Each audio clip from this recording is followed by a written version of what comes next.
It is 5:30 and we want to get the meeting going, but we realize we're going to have more guests come in as we go. First up is approval of the minutes. Board, can I have a motion for that? Second. Any discussion on that at all? There is one correction that Aaron had pointed out to me that I will make in the final version. In the bottom of the first page in 5A,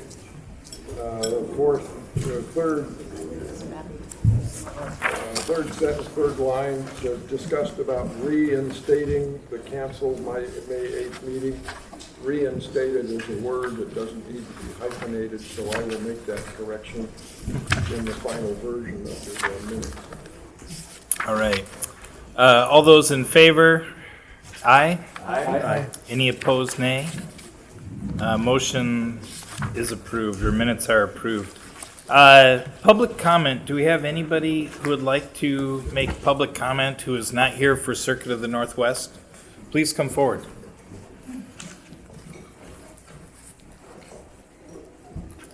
So good evening, board and Mr. Walton. As you might recall, Wait one second. Let's make sure that you can be heard on the video. What are we using? That's fine? We're good? Okay. Thank you. I can talk louder. All right. I've been known to. Good. Anyway, I'm Carla Boughton with the City of Paulsbo, as you probably recall. Yes. I'm representing the PERC project, and as I understand is being allowed, I am here tonight to provide you some supplemental information for our project. This is responding directly to the questions that you had at our proposal during our presentation, so nothing brand new, but responding to the questions that the board had. So I appreciate that, and thank you, and look forward to the process. Thank you. Thank you. Thank you. Any other public comment? Carrie? I just want to thank you guys for doing this. It's a lot of responsibility. You're responsible for a lot of money. There are a lot of good causes. There are a lot of good things. You're putting in a lot of time, and I just want to let you know the public appreciates it, and I appreciate it. Thanks. Thank you. Thank you. Thank you. Anyone else? All right. On to number 4. Mike, you want to handle this? Yes, sir.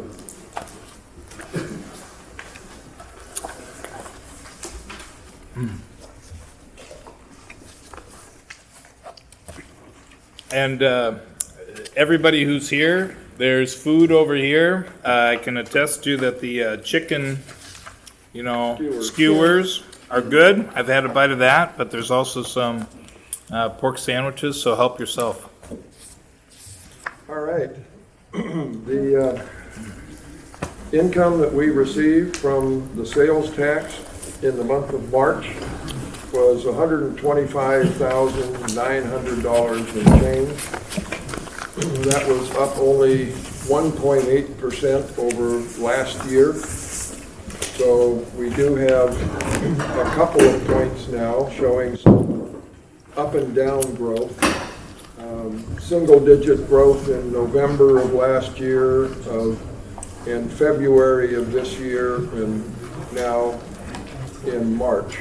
That's 2 months in a row with single-digit growth. So, as I expressed before, there may be a cause for some concern as a slowing in the economy. This may be an indicator. We'll continue to keep an eye on that. So the debt service subtraction of $70,000, leaving 55.9. Our expenses were $18,000 and change. So our net to cash for the month of March was $37,900. If you look at the sheets on which the financials are reported behind that cover sheet, the main thing is on the multicolored sheet behind it. shows what the balances are in the various accounts and funds that we move money around in. That shows that the balance in the 977 fund, which is our main general fund, is up to $2.7 million. And as you'll probably recall, we have $500,000 of that committed to the Parks Department for whatever project they finally settle on and come back to us for. Right now, they ask for that money for turf on Logie 1, the main baseball field, but they still haven't got the rest of their package together yet. The other $500,000 is what we are paying for the architectural work for Circuit of the Northwest and the Port of Bremerton to manage that. And there will be an invoice to approve shortly. Any questions about the? So Mike, we're committed, you might say, for $1 million out of the 2.7? Correct. So we still have some jingle in our jeans before we get to the bond sales. How long does the county get to use that 500,000? Did we give them a date that they had to have their matching money by, or? I know The county, oh, no, we hadn't given them a specific date in which they had to put that package together. At the time that we approved that, they were going out for grants from the state.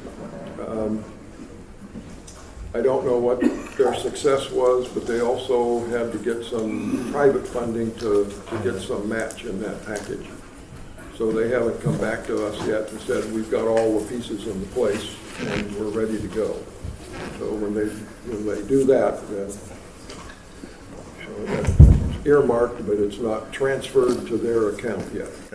So can we get an update on that at some point? Sure. Yeah, okay.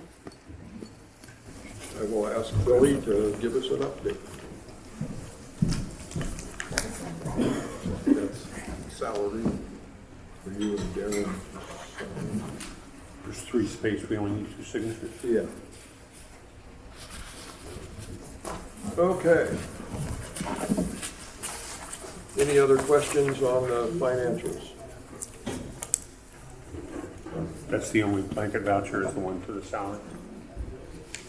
No, there's I a have couple two of, blanket, that's just the salary improvement.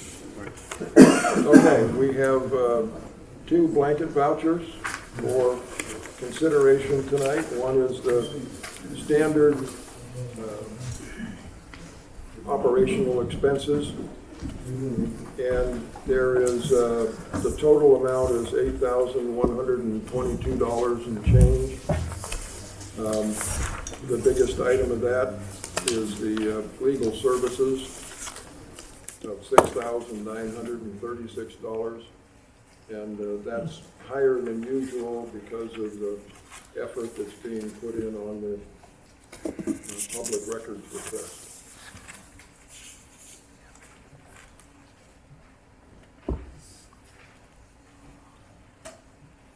So you need a motion. Certainly do.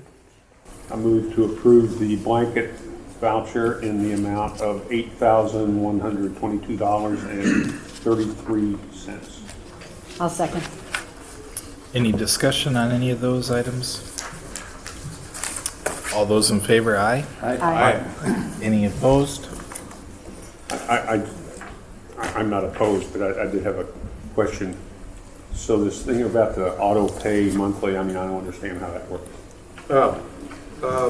This is set up so that because this has been approved by the board previously and is paid, and it's the same amount each month, it can be set up with the county to have that automatically set aside and delivered to them. So if you guys would like to see that on the blanket voucher. So we've already approved just the bigger amount and we pay it Correct, a month at a time? yeah. No, I just didn't understand it. Yeah, just wanted to, have the amounts there so that you're aware of what is being paid automatically each month as that comes up.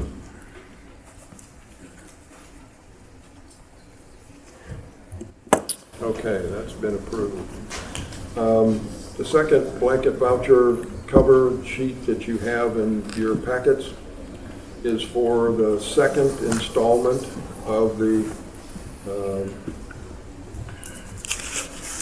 Phase 2 work that's being done on the Circuit of the Northwest planning that's being performed by the Port of Bremerton and their contractors under our ILA.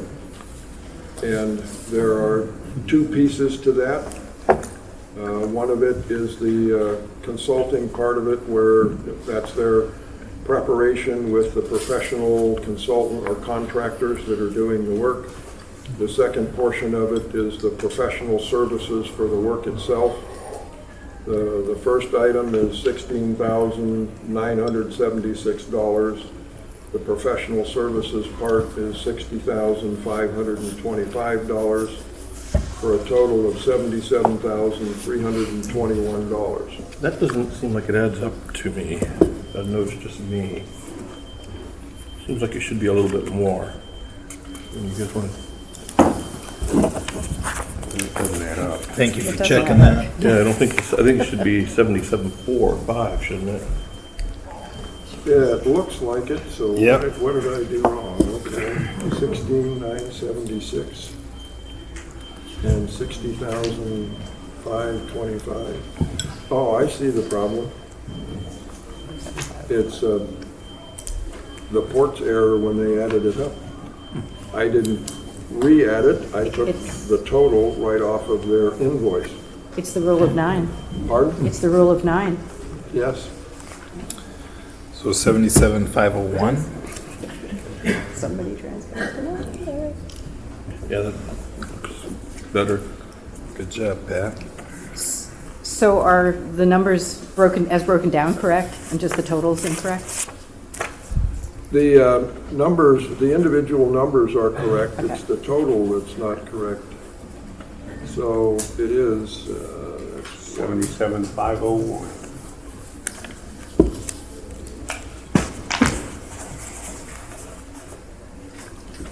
no, hang on a minute. No, it's my error, I apologize. The invoice has 16,796, and I have 16,976. I transposed two numbers. The number is correct, 77,321. I have two transposed numbers in the first number. It's 796. That is my error. Okay, can we have a motion for the total of 77,321? I move, I move to approve the payment of the voucher for $77,321. Second? Bill? Second. Yep. All right, any discussion?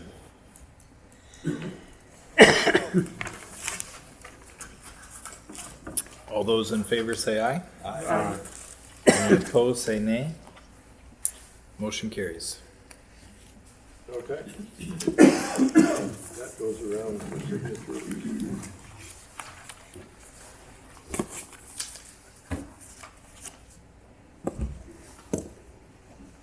Those coming back.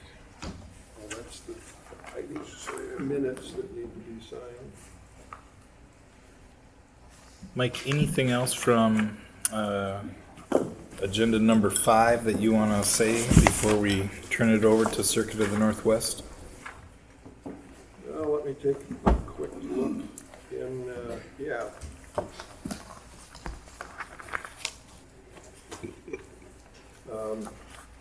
As you and pretty much everybody in the audience is aware of by now, there are four main goals that the PFD is looking for in their projects.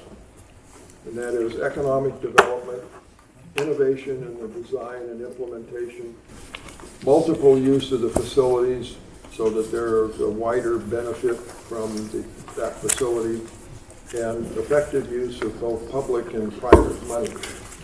There are several other factors that we've identified, and there is an evaluation form that is being used by the directors to make notes about what they like or dislike, or what should or should have more questions.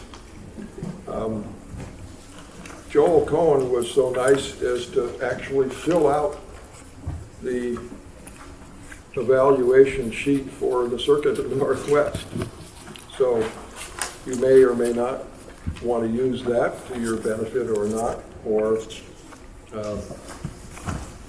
but that is available to you. The other thing was last month when we approved the first invoice for the engineering and architectural work, there was a question or a comment that brought up that said that the agreement that we had with the port, our participation and reimbursement for the work was dependent on the modification of the lease with CNW that made the Public Facilities District a party in the lease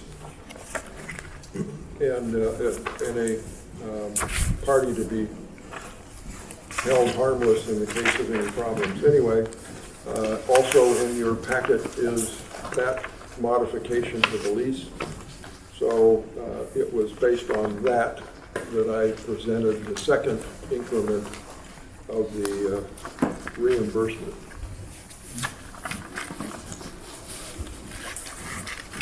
With that said, the only other thing is an item on there is a discussion about site visits to any of the sites. There was an invitation to visit one of the sites, and we declined to do that unless we had made the commitment to visit all of the sites. That's something that can be arranged, but as we experienced in trying to find attendance by all the directors for a meeting in early May, it was almost impossible to get 5 or more of you in one room at one time in the first half of May. So that's the two parts of it. It's desirable to visit the sites, but it's going to take time in order to do that, because there are now 7 different sites that we could visit, but it's up to the board if you want to take the time and effort to visit all of the sites while we were in the process of deliberating on which ones are to be selected and over what length of time. So that's open for discussion. Yeah. What would you like to speak to that? I think we ought to visit all the sites. We're giving out lots and lots of money, and we ought to see where the potential recipients, what the properties look like, and see exactly what's going on there, what the infrastructure looks like, the roads, the sewers, the utilities, what's it adjacent to. I think we need to do it. Do we run into the issue of no more than 3 of us at a time? Otherwise, we have to post it that we're doing it? Probably. Is it possible? Go ahead. I'll have Brian check into that but since these are sites on which we would be deliberating, and there may be some discussion while we're on site, it's probably preferable not to have more than 3 of us present at a time, so that it doesn't constitute a quorum, and that if somebody makes a decision, that winds up being binding on the board. Can we commit that we're not going to make any decisions during the visit? I mean, we have to have some common sense about Let's, how we do it. let's put that question to, Brian and get a ruling on that. Okay. But I agree, it would be good for all of us to be there at the same time. Timing on that, would you like to do the site visits before we have our discussion? So right now, we are slated for, what is the date in June to have our kind of discussion of all the projects? I have a question about that. Yeah. I mean, wife and I have driven through the Paulsville site, and there's really nothing to see except the hillside and the view. And I don't know about Port Orchard either. It doesn't appear to me that there's anything to see. It's because they're not started anything yet.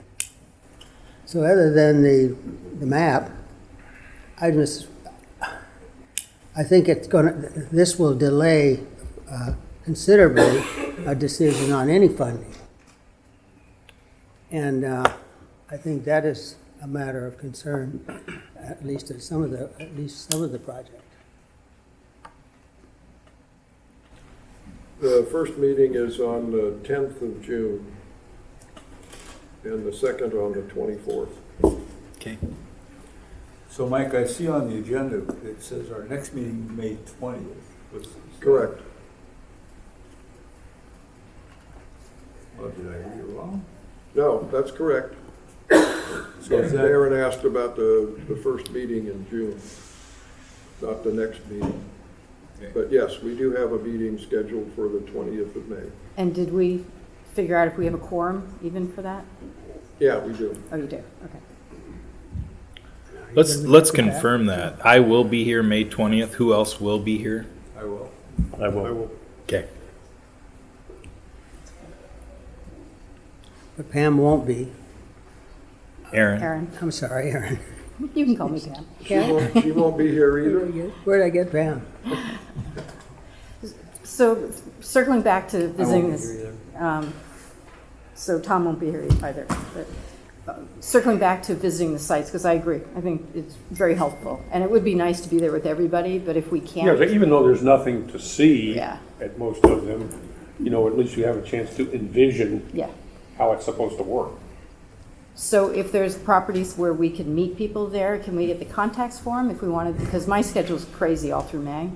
And so if I can grab an hour to run to one project, if there's somebody there that I can talk to, or, I mean, some of them I don't need to meet anybody.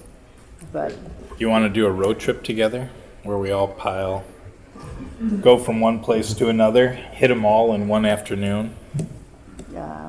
it's potential, yeah. See if that's possible with Brian too. Yeah. Or if that constitutes a meeting and how that is seen. Okay? And we'll just drive from one site to the other and go to all of them. I'd rather let Mike schedule them than me schedule them myself. Well, I will first have to notify all of the project teams that we want to do it, and figure out with them what the logistics of that's going to be. Is Carla Broughton still in the audience? Yep, she is, back corner. Yeah. How would we arrange visiting the site in Paulsville? Who would arrange that? Would that be you? Yep. Okay. I'll get to talk to you. So how about we do it in this order? How about we contact Brian, see if we can do it all together, if we need to do it separately. Yep. And then put an email out to all of us and see how we want to schedule it. If we want to schedule it all together, where we do it all in one day, or what is going to work logistically and timing wise. Yep. And then we can make a decision on if that's going to happen hopefully before our June meetings, so that we can not delay the decisions any longer, or what we need to do.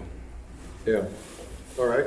All right. Yeah, because the more of that we can do between now and June, even with one meeting in May, the more of that we can get done during that period of time, the better. So I will see what I can do. All right. Ready to move on to item number 6? It is approaching 6 o'clock, which is when I told the people from the Port of Bremerton and the Circuit of the Northwest. So it would seem an appropriate time. All right, Brian? Yeah, thank you, board, for having us back again. So you can stay there, or you can move up to the front, whichever is convenient. Is the lighting all right? Do you want it lower or higher? This is fine with What's me. going to work with you? This is fine. Okay. It's good? All I'll right. work with it. Very good. Well, thanks for having us back again. Thank you, everybody, for coming tonight. There's been a lot of developments in Circuit of the Northwest over the past year that has changed for the better, and we're excited to share some of that with you tonight. I'm Brian Nilsson, and I've been in this county for 49 years. Operated a business with my uncle, Brothers Power Sports. You might have heard of it. I also manage a 119-acre lease with the Port of Bremerton. And during that time, we've expanded the use. We do fundraisers, we do concerts, we do motocross, we do driver skills training, we do off-road motorcycle races, we do all kinds of things out there. And we do a lot of public training too. You're going to hear about that tonight. We do police training. We do 15 police departments. We do 3 fire departments. We have 24 public partners out there. And that's a big reason why we're here tonight. I'm excited for you to hear the latest developments on our planned regional multi-use project that is being master planned for public and private use.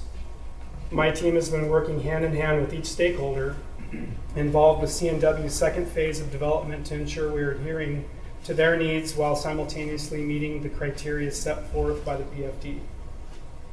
CNW is heavily supported with 24 public users and 17 community users totaling 41 user groups. CNW has collected 1,500 names that have pledged their support in moving our regional center across Highway 3. As mentioned before, CNW will be funded 70% from private means and 30% from public funds. Tonight you will hear from some interested potential equity partners. My owner's representative, who specializes in capital finance, has an equity offering memorandum ready for equity solicitation. However, the terms of the equity is dependent on PFD involvement. That changes the term sheet, to be clear. Tonight you will hear from Sergeant Merrill as he explains the need for training grounds for the 24 public agencies. This area will be located within the infield of CNW and will also be used for community events. Currently, public use is up over 50% in 2018, and during the last month's pre-development meetings, we've identified even more public uses for CNW in the future. You will also hear from our public sponsor in the Port of Bremerton. CNW will operate on 232 acres of Port of Bremerton land. CNW and the Port share a productive working relationship managing the current 119-acre site, which will go away, and that's why we're here tonight. I want to thank the Port for their commitment in moving our 41-user regional center across Highway 3 with a favorable 50-year lease. Economic data will be presented, and our membership plan will be touched on as our final membership documents are ready from our motorsports attorney from Charlotte, North Carolina. We also will review the need for skilled labor in our county. There's a tremendous skills gap that we think we have a solution for. Mark Anderson's here tonight from CK Schools to talk a little bit about that. We plan on housing a STEM technology lab, working with Congressman Kilmer's office and the Port of Bremerton on grant opportunities. We have Eric Bood from a $6 billion OEM. Thanks for coming, Eric. Eric's going to explain how an OEM could utilize Circuit of the Northwest. At this time, I'd like to turn it over to my owner's rep, Joel Cohen and Andy Girdham. Between Joel and Andy, they've worked on, managed, designed, built over 19 road courses in North America. We're very lucky to have Joel's group retained for this project, and I couldn't imagine a more professional group to work with. So thank you guys. Joel flew in from Florida. Andy flew in from Indianapolis. So thanks for coming, guys. Joel. Thanks, Brian. My name is Joel Cohen. I'm chairman of the Joel Cohen Group. I also would echo Brian's thoughts. Thank you to Michael Walton, executive director, and to the board, and how professionally you've treated the process. I give a background to the public that's here tonight. I was called in December of 2017 by Brian about this project, and quickly got on a plane and visited with Brian and saw a site. It was the most beautiful piece of real estate that I had seen in 3 decades of doing what I do. Quickly was retained by Brian, and the first advice that we gave Brian before he spent a dollar bill was to get a market demand study done, a feasibility study, as any good business prudently would do. Certainly. It was too late. What's that? He'd already spent. No, he didn't. Brian did. Yeah, it's good. Thank you, Mike. He did spend a lot of money, his own money. He has a land use permit and he has a lease at the Port of Bremerton. So that was money well spent. He has close to $750,000 of his own money invested in this at this point. But the first decision was to find a market demand study. And we vetted many companies, and I'd like to lead off the meeting tonight with the gentleman who's the author of the market demand study, and that's the founding member of Frost Motorsports and the author, Tim Frost. Tim, if you could please present some updated information and get everybody up to speed on the market demand study. Thank you, Tim. Good evening, board, audience members, for this. Appreciate the honor to come back and meet with you. For that, I believe we were here in late September to present our findings to the board, to look at it from various aspects, from a market demand study, economic impact study, a cost and financial basis, and then also from a community benefit standpoint. So fast forward 6 months from when we were here last, to kind of give you a snapshot about, obviously there's going to be other members here talking about the progress that they've made on various aspects of the development. But from an industry perspective and from a numbers perspective, the industry for the market that this facility is going to go through and serve, primarily road racing, off-road, and manufacturer one, still remains strong. From a participant standpoint, we had our industry's largest trade show in Indianapolis in early December, and the number of buyers and manufacturers and suppliers at that trade show were very, very strong. At the same time, we host an annual event called the Racetrack Business Conference, where we get various stakeholders from around the United States and Canada and also across the world met to kind of discuss what were the trends and what was happening at their facilities and the segments in which they serve. And at that standpoint, everybody felt that the demand still continued strong into 2019 as we speak right now. So basically what we're seeing is the marketplace here, specifically even in the Northwest, remains strong for participant-based forms of motorsports that are out there. The demand from both the promoter standpoint, the user standpoint, and then other industry stakeholders, which may include the manufacturers, the OEMs, the clubs, and the other ones, still remain strong for that.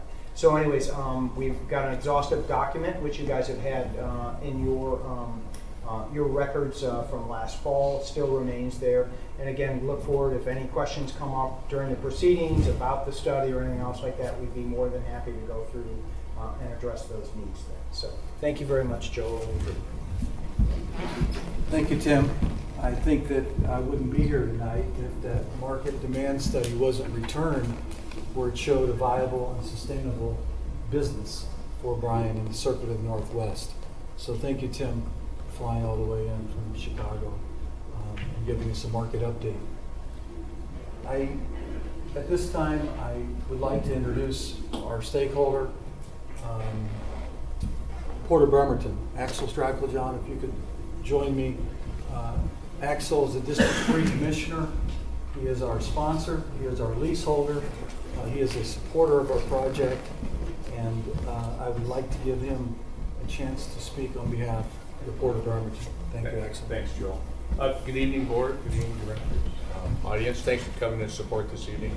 A couple of highlights. You guys are going to get a lot of information tonight, but I just want to give you some of the higher points. Just to be clear, this is not a new project. It was somebody made a comment to me last week that this is a new project. This has been underway for 7 years already. And Brian and his people that he's worked with, they've got over $750 million into this thing. So it isn't something that just came up in the last 2 years or 18 months. It's been really worked on. It is at the point now we're ready to shovel ready. So the permits are done, all the flags are green, the thing's ready to go. And it's probably one of the only projects in our region that's really shovel ready with all the effort that Brian's put into it. For those that don't know the facility, it's been in existence over 50 years right now. It serves various venues. One of the big venues it serves that you hear about tonight is it helps to give training for 24 of our first responder organizations, different organizations throughout the region. Those are the people that show up at your house, middle of the night, weekends, help your family, friends, neighbors in that time of need. And we need to be sure that we continue that facility for those people so our community is safe and well trained. Port of Bremerton, as you know, is the largest industrial center west of Seattle. With the build out going on the other side of the sound, we are right in the growth pattern and we're right in a great position for growth for this type of facility to come to us as well. We're the leaders in economic development in our region. The Port of Bremerton, although we have a district, we have no boundaries. We realize that what we do at the Port of Bremerton affects every single individual in our community, in Kitsap, all the way from Bainbridge Island to Oahu. The people that work and operate at the port, they live in your neighborhoods, they live in your communities, they provide for their families. And that's what we do at the Port of Bremerton, is that we provide the opportunity for that economic growth in this entire region. We have no boundaries and no parameters on that impact. In the case of the circuits, Port of Bremerton recognizes the tremendous opportunity and economic impact that this facility has and will bring to our region. Tonight we've got myself, we've got both our other commissioners, our CEO here this evening. We totally are 100% believing in this project and we support Brian and circuits all the way. Our dedication and commitments right there. First responder training, building out, adding jobs to the port, to the industrial center, to our communities. STEM education facility for our kids, they're up and coming. This is a facility that's unlike any other that's solely in existence today. And we have the golden opportunity in which to seize it and move forward with it. In the end, it's going to provide a return to the taxpayers in all of our communities. Again, all the way from the north end of the county to the south end. At the end of the day, you're going to see that this project checks every single box. It checks all of the commitments and all the check boxes that the utilities district has for providing funding and that return that you guys need and as well as in your designated institutions. So at the end, it's a true economic impact. It's a positive impact. It's going to serve every community we live in and we work in. At the end of that, we at the port will be happy to extend an open invitation to you to tour the facility. Our staff is at the ready. We want to come out as a team, individually, and we're happy to facilitate that for you. So if you want to work through Brian, that's fine. If you'd like to go directly to the port, we'll be happy to show that to you. So with that, there's a lot of information coming up tonight, but thanks for your time and your consideration. And like I said, the port believes in this project, and it's going to truly, truly be the economic impact that we all need in each of our communities, from the north end to the south end. Thanks.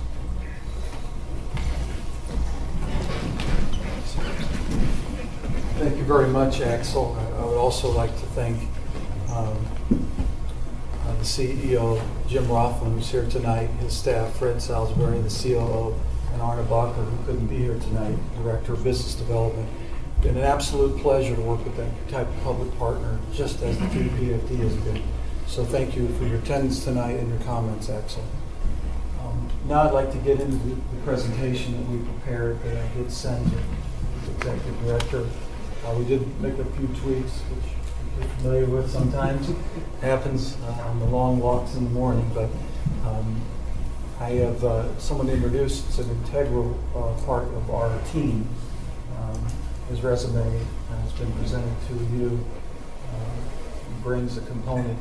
I think he's probably the best suited person that I could select to join our team at a critical time after the market demand study was returned. He is a director of design. He is the co-project manager of phase 2. It's underway now, and his name is Andrew Gurdon. So Andy, if you could join us and walk through his PowerPoint.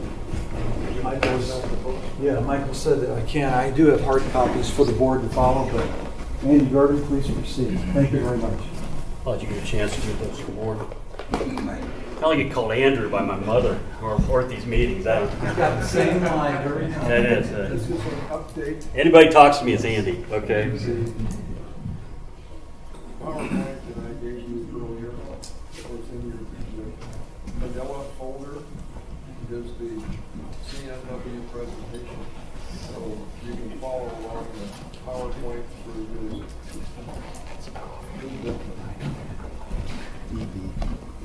Okay, does everybody have them? Okay, so the data that we're going to go through here is in the packets. I'm going to step through it pretty quick. I don't want to bore everybody with all the details.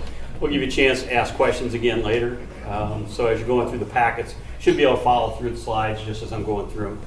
A couple of the points, I'm going to make some pretty bold statements, so I'm going to probably stop at those and kind of reiterate them over and over. But inevitably, this is really about an update for where we are, where we're going, what the project really is. Because I think there's some misconceptions out there on what this project really is. We tend to focus on some kind of public, kind of high-profile type pieces of it, when that's really not the case. Well, let me step into this, and we'll kind of, I'll make my bold statements as we go through. So the purpose here is really to get started into, it's talking about the stakeholders, it's talking about this being an existing regional event center. We'll go through the charrette concepts that have come up. About 3 weeks ago, we held a charrette. It was a 2-day charrette to kind of go through what needs to be at the facility, what the demands are for that. As you go through that packet, we'll see some programming for buildings and potential buildings and uses that are out there. And we'll see how the motorsports really lends itself to other elements. So motorsports by itself is a technology-driven area. And you'll see how that goes into other elements of the design and what we're going to be doing. So, and you'll see the public-private benefits for this. EVOC, STEM, gun range, motorsports facilities that we're showing at the facility, and how it's a public recreation and entertainment center. We'll talk more about that. What's EVOC? It's Emergency Vehicle Operations Center. So, motorsports lends itself to those training centers really well because of the large open spaces, because of what the high speed and the safety that's involved in motorsports. This trains police, fire departments, and all those groups really well on those centers. And we'll talk more about that. So, okay, this is the existing master plan that we started out with. I think everybody's seen this. I won't spend too much time on it. Pretty basic. We haven't changed too many elements per se, but we've added quite a bit of detail to it. We're talking about this center really being a transfer of the existing regional event center to a new location. As we talked about, Brian talked about before, his existing center over by the airport is no longer viable. It has to be moved. So it'll go across to here is what we're proposing. So. And this is a really good image. It really shows what's out there right now. It shows, where the existing open areas were, some of the landfill areas that took place. It's a good image that shows all that. But this is talking about the existing regional event center, and we'll kind of talk a little bit more about that. These are the clients that are currently using the existing Center. You see, it's a pretty extensive list. And you'll see it's got a lot of different police departments, different fire departments, you know, even the coroner. You know, you've got things like, you know, all the different police departments. You've got, you know, the Bainbridge Fire Department, you got Poulsbo, you got all these different groups that are using it. Kitsap Transit, the Sheriff's Department. We'll talk more about that as we go on. So you really have the corporate clients and the public clients. This really lends itself to what we're talking about. A mixed-use facility that's public and private based. So that's what we're really kind of getting further into here as we get into this slideshow. And that's really out of focus, but I'll just lead you through it. This is kind of the new master plan after the charrette. What we're doing here is kind of showing what the public and private facilities are. I think this is really where the misconceptions have come in to date. We talk about this being a private club, and it's not a private club. What it really shows here is, what it really shows is that the dark green is the private areas. Those are the only private areas that exist. The rest of this, the light green, is all public space. It's all public use.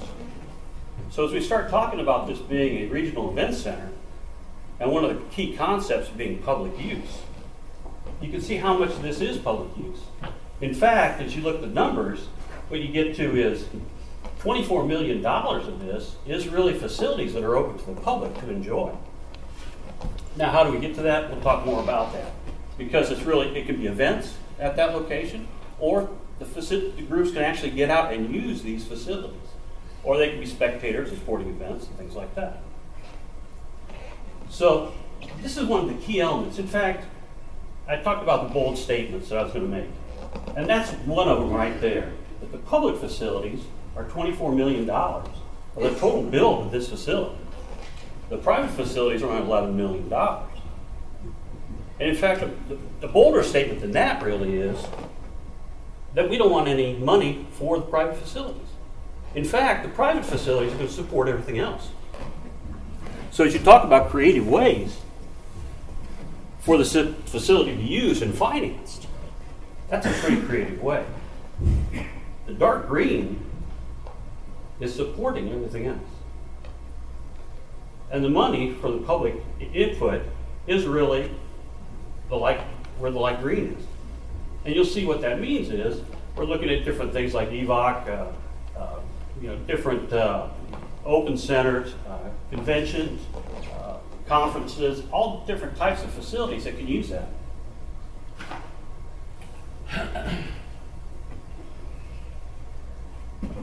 So like I said, we're not asking for any money to build the dark green.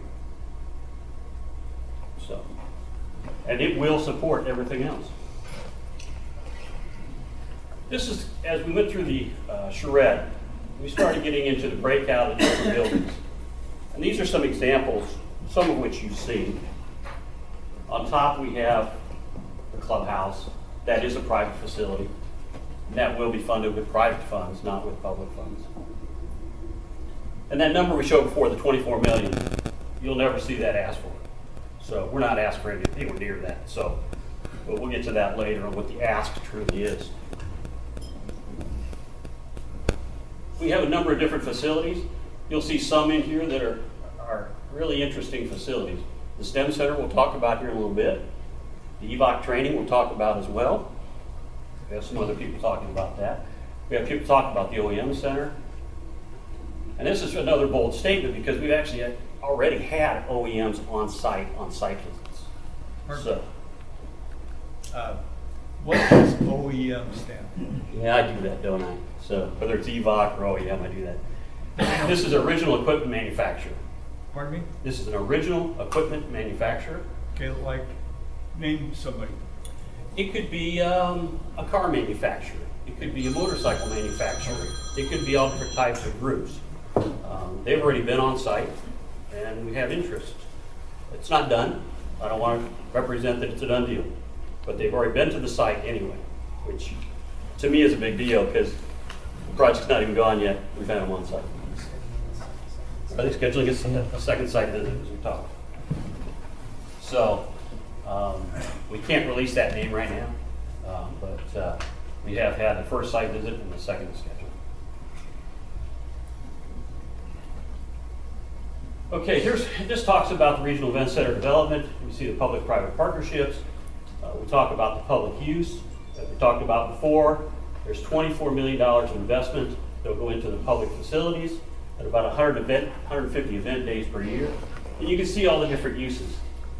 And what you'll see is the majority of these fit directly into the requirement that you've put forward for this type of facility and for the type of funding that we're asking for. Once again, we'll get into these as we get farther along. This is really interesting. We've talked about another criteria being economic development.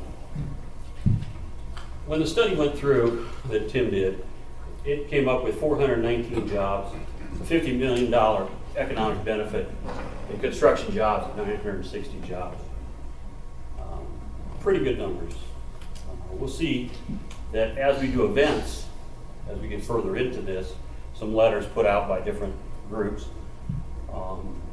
that each event we have here could raise on a weekend as much as $10 million economic impact to the community. That's $10 million just for one weekend.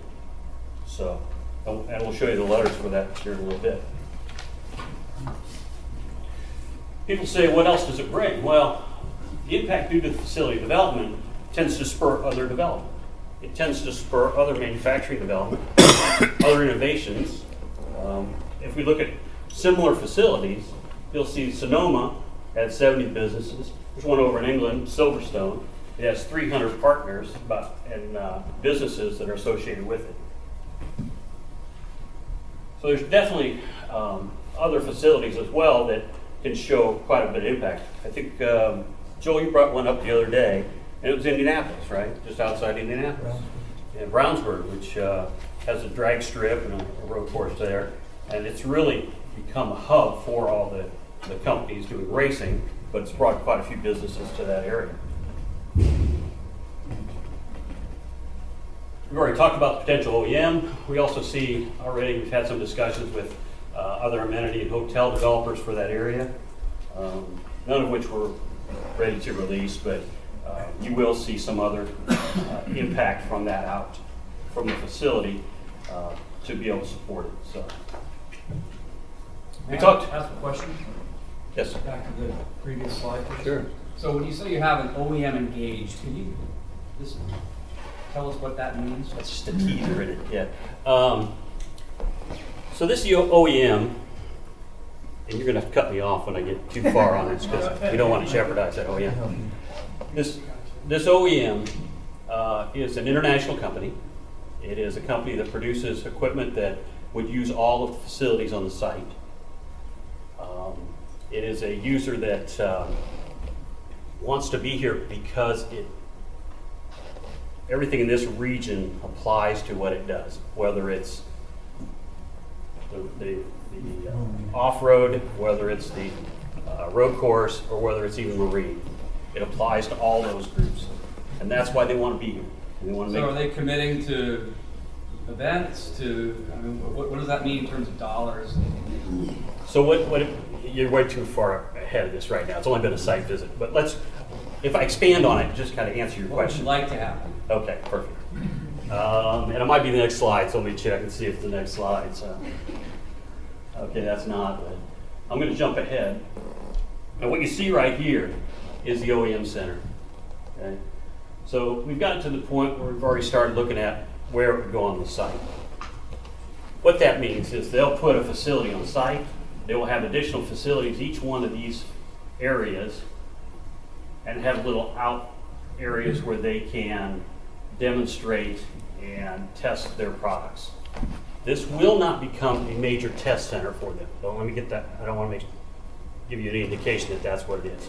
But it will be a product demonstration area, and they'll bring many people to the area for this product demonstration area. Does that answer? If I answer, I can answer probably a little further on what the economic impact is for that. So have they been on site? Yes. And they're scheduling a second site visit right now. Yeah, good. So the OEM is looking for a place to showcase their products all the way. Like Andy said, every one of their products could utilize the site, including the airport. And so it's the only site in North America that they can do that. And so that's the appeal for them. The other commitment that they're making is they want to preserve the sport. And the sport is all of their products to be showcased on a closed circuit facility like this. I was walking on eggshells. This He said is somebody like Ford Manufacturing. it is a large brand, similar to international brands, similar to that. If I can jump in for just a moment. So the OEM is highly confidential as far as its sensitive material, but let me just kind of help out a little bit to make some clarification to this. So circuits, they were instrumental in bringing this manufacturer to the Port of Bremerton. We gave them a confidential tour. But let me just say that, as Andy pointed out, it's an international company. This company builds two-wheel, four-wheel equipment. They also build airplanes and jets. When you leave tonight, you will see their insignia somewhere on the way home, probably 26 times, but not in the door. So they are a serious presence in the international industry. So from the port perspective, we would be very excited to have them on site because they're not just two-wheel, four-wheel, but they're also building planes and jets and so on and so forth. And so everything that company does internationally connects with everything that we have in our industrial center and facility, and connects as well economically with what Circuits is presenting to you. So, I mean, again, we can't go into too much detail on it, but I hope that helps you. And I will put out that we have the top executives here for that site visit. So. One more quick question on that though. So would they, I guess, sublease from you guys, and would they develop their own facility, or who would pay for that? That's a good question. We have got that far, but we're identifying an area. Can that area be broken out into a sublease? Yes, it could be broken out into sublease. It's really how they want to handle their facility, right? We're not going to be able to dictate that. You know how that is with large companies. You kind of follow their path, and if you can't live with something, then you've got to object to it. But if you can live with it, you can live with it. So they would have to lease that from somebody that you guys would afford. That's right. Now, currently, it's under Brian's lease, so it could be a sublease. Right. Yeah. So, did I answer your question okay? Okay. Did I get enough? Yes, thank you. Okay. So, I'm a little out of order, but that OEM is very important as we talk about what we also get from developing this public-private partnership facility that the public gets to use so much of. And quite frankly, the OEM likes that too, right? They like the public out there. They like the public seeing it. They don't want just to be a private club. They want this public involvement and public visibility. So, anyway, so let me move on. I have a question. Yes, sir. Are they a candidate for a partner in the STEM Center? Absolutely. So now the STEM Center's got its own little elements. As you heard about, we're working with other groups for funding of that. But absolutely, they would participate with that STEM Center to bring their technology as well into looking at that. We'll talk a little bit about where that STEM Center is, and you'll see how it relates to what they're going to do on the OEM side. Because it all does tie together, right? When we're talking about technology, everybody wants to share. It's nothing more than a technology park where we're all working together to kind of to train, to build the workforce, and really get this moving in one direction. So yeah, obviously, if you could engineer or create a new Silverstone along that model, would be wonderful. I can't say that I have hopes of anything that grand, but I do believe that there is that interaction, that the elements we have here can build to a point where we have a mini Silverstone, right? I do believe that. To give you an idea, we talked about the economic impact of an event. So this was put out. This is a similar event done not too far from here. And one weekend event brought $7.28 million impact to the community where this was. We'll talk more about this as we move on further. So, What type of event? I'm sorry? What type of event? This is a motorsports event. So at this point, what we want to do is kind of talk a little bit about some of the additional public benefits that come out of this. Benefits that aren't funded by the KPFD, right? But are very important so you see how all this comes together as a technology center and what the community gets out of this. So at this point, I'd like to call upon Mark to kind of talk a little bit about the STEM Center and elements that we covered in the charrette and some of that. Good evening. Good evening, board and community. I'm honored to be here to chat with you a little bit about this STEM Center because I'm looking at it from probably a different angle than a lot of folks involved in this project. And that's the angle of students and our future, our kids. Think about how important it is that we make education meaningful for our kids. And in our buildings, we can only do so much. In public education, we can do, we have our constraints, that sort of thing. And I'm hopeful when I think about kids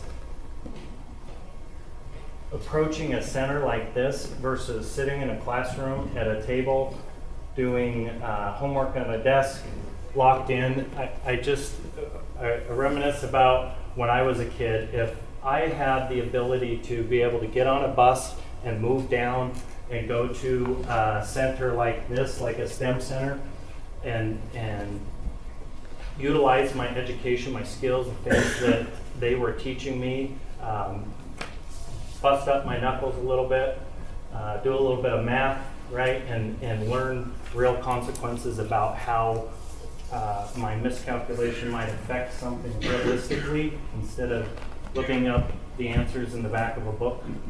I think kids would flock to something like this.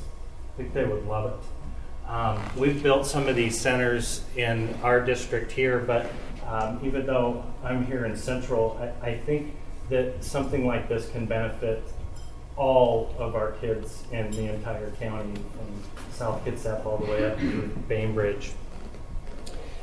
When kids can experience their learning, it becomes meaningful. And when we drill and kill them, is what we call it in education, where they're lectured to, they are talked about.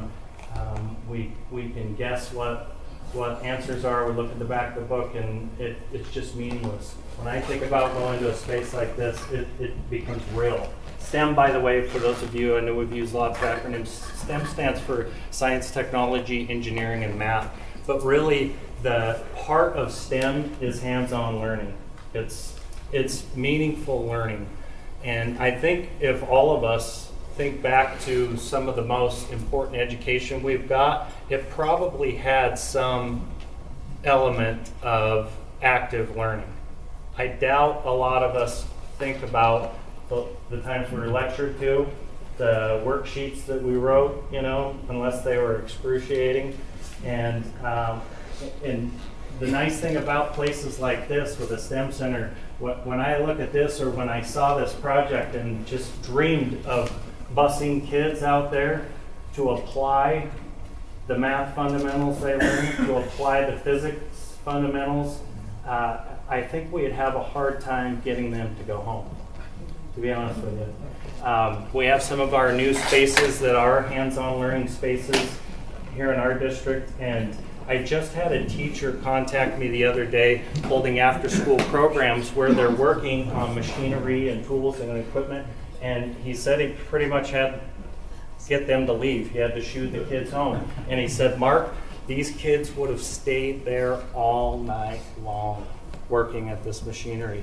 When you have a project, when you have something that you see and it's got meaning to it, you're going to learn something long term. Further, you're going to get technical skills that's going to fill a gap that we have really got to start focusing on. And that is that there are some huge numbers out there that are attached to STEM and technology, and how often I hear when I'm out visiting with the trades, the technicians, no matter who it is, there is a huge need coming up for students to learn stuff like this. And what I really love about the idea of kids learning a little bit inside the classroom, busting their knuckles on some wrenches, maybe designing in AutoCAD a fender or something, and then making carbon fiber, some of the new stuff that Boeing's playing with. When I think about kids doing that, it's a surprise that they've been learning stuff. Surprise, you just performed some algebra. Surprise, you just did physics, aerodynamics, things like that. And I think about the younger me and the younger a bunch of us. We were in there learning, and hey, there's some big hitters outside. There's a racetrack outside of me. These guys don't want to highlight the racetrack part. Come on, that is really cool. Kids are gonna love that, right? That is really engaging, and so yeah, you bet. So I want to make a plug for our students and for our future and the kids being able to go somewhere that is outside of the classroom walls, non-traditional, and is going to give them the kind of education that is going to provide a path to a lucrative job in the future. And I see it steamrolling and becoming more and more of a need, and it's just, it's what I see here is a dream for our students and our kids and our future. So it's kind of all I wanted to say. Thanks, Mark. So, Mark, you're a Central Kitsap School District? Correct, but honestly, I want to all kids. All kids is not just Central, all of them. Is the career and technical education? For all it's worth, all my counterparts at the other districts have seen this, and we're all very thrilled about it. We'd like to see it happen for our students. Sorry, any other questions? Thank you. Yeah, thanks, Mark. Appreciate it. Yeah, Mark's been real instrumental. He touched on the skills gap. And when I first started going down the STEM road, we experienced the skills gap every day at my job. You know, we have technicians. It's probably the most difficult position to fill. Am I right? It's very difficult to fill that position. So we experience the skills gap every day.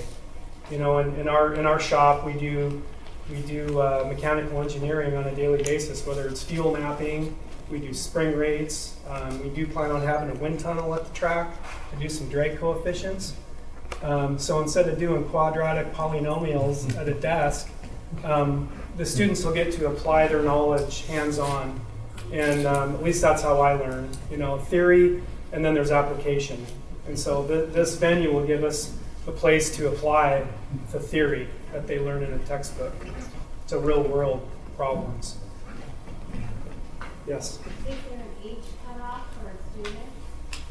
You know, that's up to the curriculum. That's up to the school districts. You know, what's been successful in other countries, in England, they do ages 14 to 19, and you would actually apply just like you would to a school to get accepted into a program. I don't think that'll work here in our school districts, but that question's out of my league, and I would have to have Mark answer that.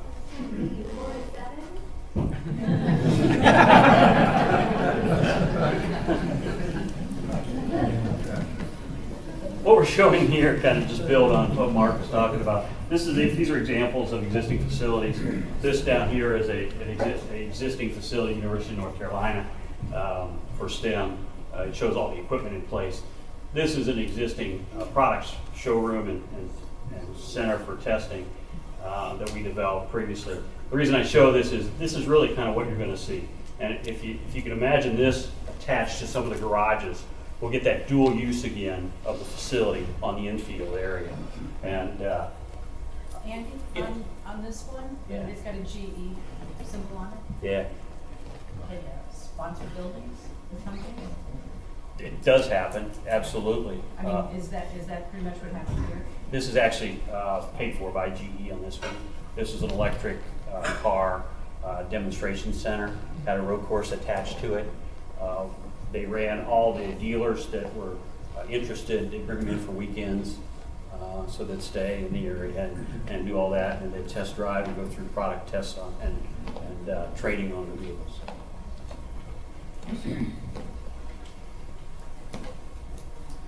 This time I'd like to talk a little bit more about the EVOC Center, the questions that were asked before about the EVOC Center. As part of the, and I'll ask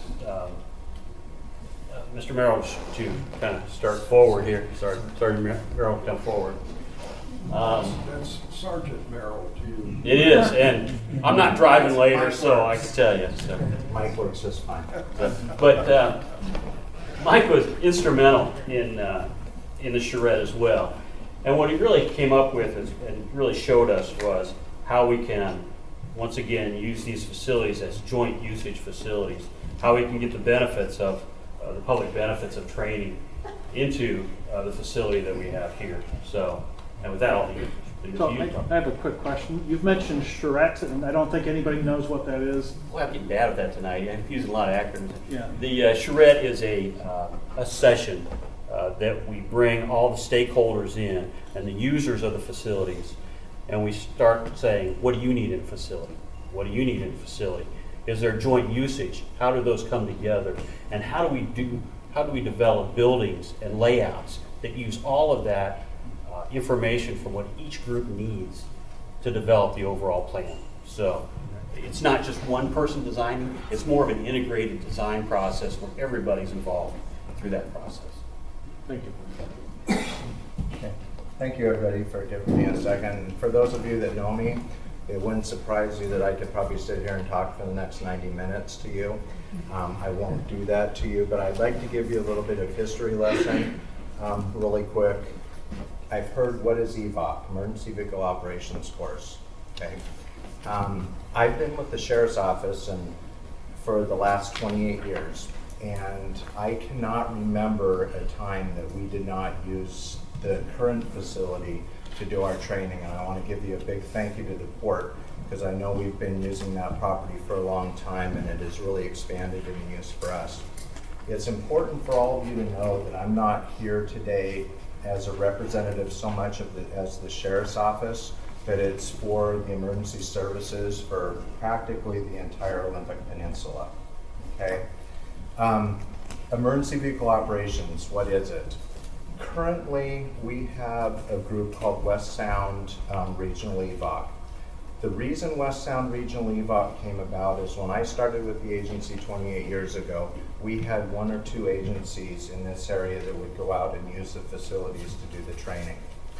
We quickly found that our business just doesn't end at our jurisdiction, at our borders. That could be Fort Bremerton PD or the Sheriff's Office or whoever. We end up in Jefferson County, we end up in Clallam at times, down in Shelton. You never know where our life during the day is going to take us. And we end up interacting with other agencies. We quickly found out that other agencies didn't train near as much as we did, because we train twice a year. It's very, very important because it's one of the biggest liabilities that we have. We found agencies out there that hadn't done any emergency vehicle operations training for the last 10 years. That's a huge liability. What we did was we kind of opened up our group to those agencies and allowed them to come and start training with us. It was a big project to start, but it was a very important one, because you'll hear out there where you hear officers getting killed, using spike strips or in pursuits or that type of thing, and it's a lot of communications. It's a lot of knowing what each other's going to do and making sure we're all training the same. What we do out at EVOC now, you saw the list. We created West Sound Regional EVOC about 9 years ago.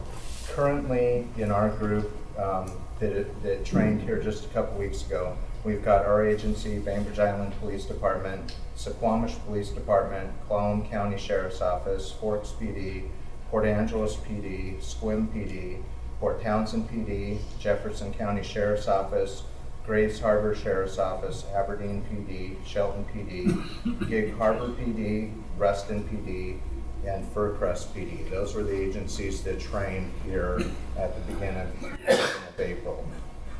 What does EVOC for us entail? We bring the students out during their normal work hours. So if they're working during the daytime and happens to be raining that day, that's the environment that they train in. If they work at night, in the middle of the night at midnight, we bring them out at midnight. If it's snowing out, raining out, it's pitch black, we have them train in that environment.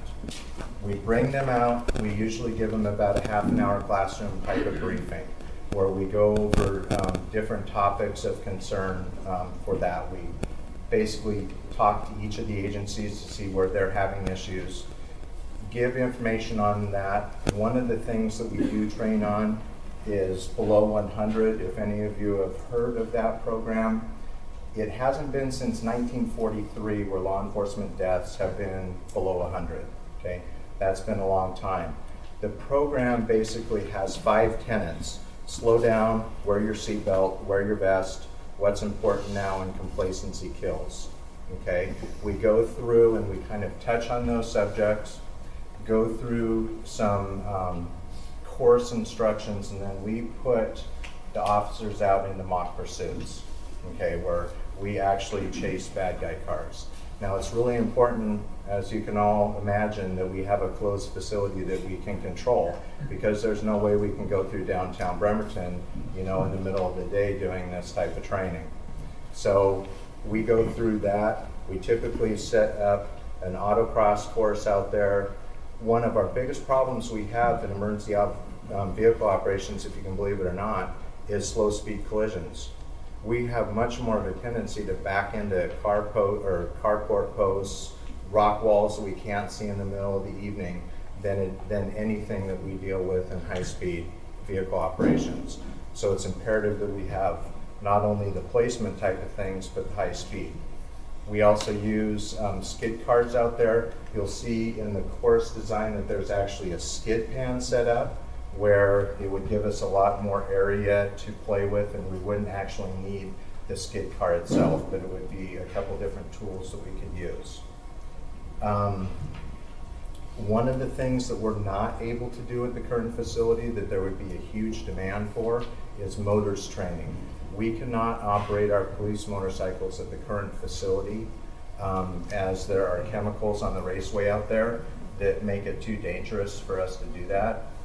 All the agencies, including agencies that we train with on the other side of the water, would be more than excited to have a facility to train in. So that would be a huge boon for us on that.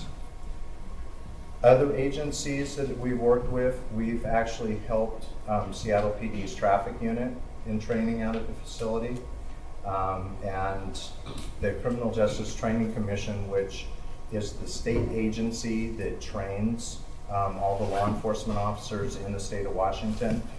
They have been looking for, and this has been something over the years, they've been looking for another facility to use as well, because right now they rely on State Patrol's facility in Shelton, and that facility is tough to get time at.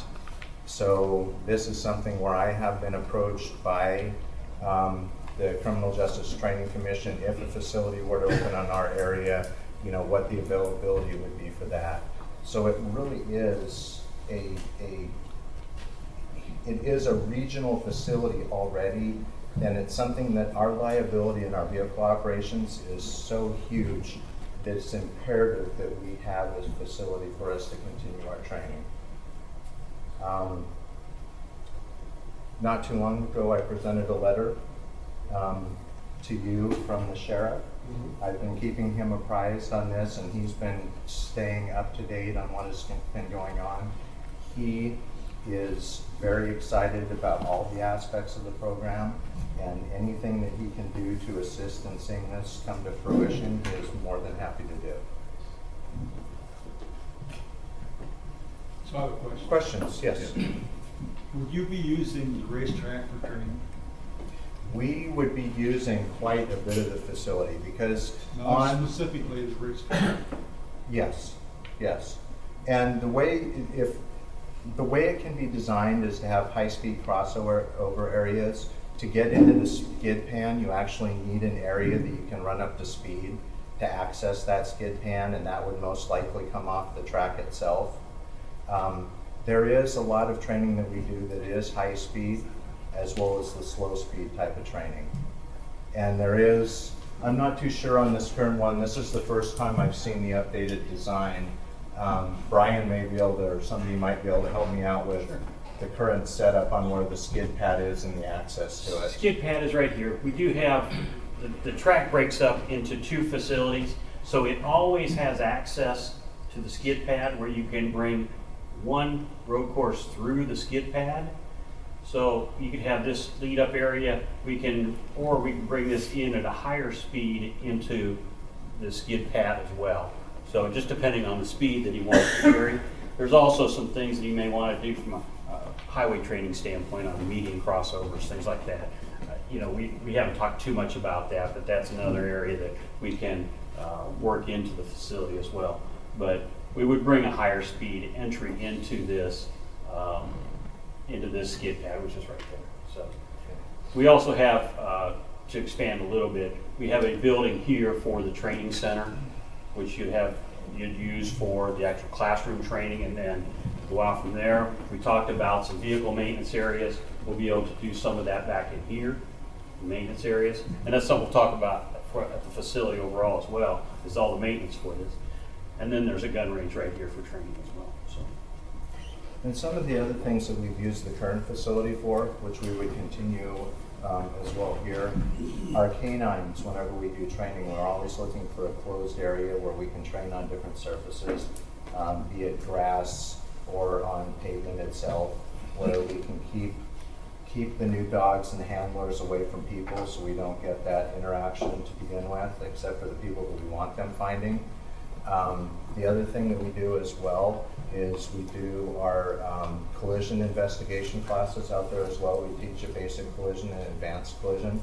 So we've got a closed area where we can actually bring the officers out to look at mock collision scenes and how to investigate them, how to determine speeds from tire friction marks, from yaw marks, do momentum analysis on cars that are in collisions, and there's a lot of different uses that we actually end up having for this, as well as the Department of Emergency Management.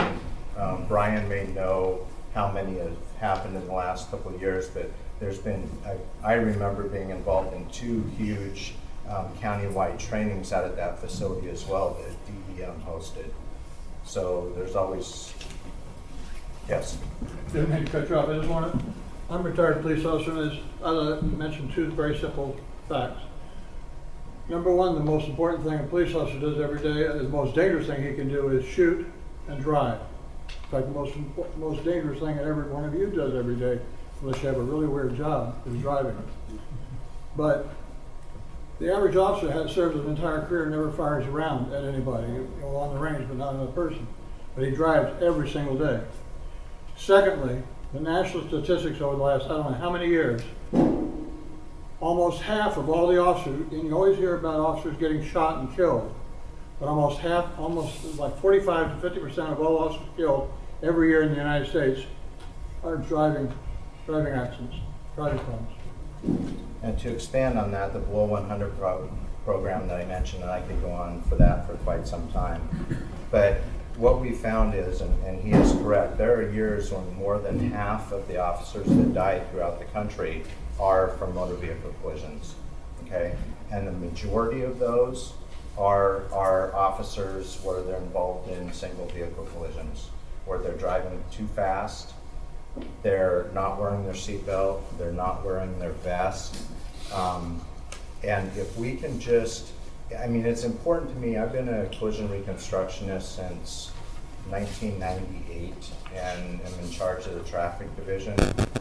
We've been very, very fortunate here in Kitsap County and on the peninsula that we haven't had really any major collisions involving law enforcement, but that's not the case everywhere. And that's one of the things why we do the training, because I don't want to go out and have to investigate a collision where we've caused it, we're involved, it's another officer. I don't even want to go out and investigate the ones that I do where civilians are involved. But he is right. I mean, the main thing that we do every day is drive. That's the only way that we can get to and from our details. And I've been very fortunate in the last 28 years. I've never had to shoot at somebody, which is a good thing, and I'm hoping to make it through my next 2 or 3 years where I don't. You know, that's not something that I really want to do. So this is huge. It really is. So if you have to, you want to get what you're shooting. Oh, definitely, and I will, guaranteed. So So do you guys pay a fee, the agencies, to use the track now, or are you going to be paying a fee in the future? we pay a fee currently, a per day fee, to use the facility. Right now, the way we do our training is that we used to, in years past, and I'm talking many years ago, we used to pretty much have whatever access we would need to the facility. There's a lot more users today than what there was in the past. So now typically what we do is we train 1 week, and it's usually the first week of April after spring break. So maybe closer to the second week of April. And then we train the end of October into the first week of November. And that's where we bring everybody in, and we end up paying a per day fee for those. So you have an ILA with the port now, but you enter into a contract with Circle Northwest? Correct. Yep. And then we pay them directly for the use of the facility. Any other questions? Thank you. Anything I didn't touch on? I think you hit it all. I can't think of anything else that. Any questions from anybody? No. Well, again, thank you for your time, and if you do, I'll be sticking around. And just to note, the public rate is about a third less than the normal rate for first responders. Joel, did you want to talk about this or me too? No, you're good. Okay, good. So the question is, another question comes up is, can this happen?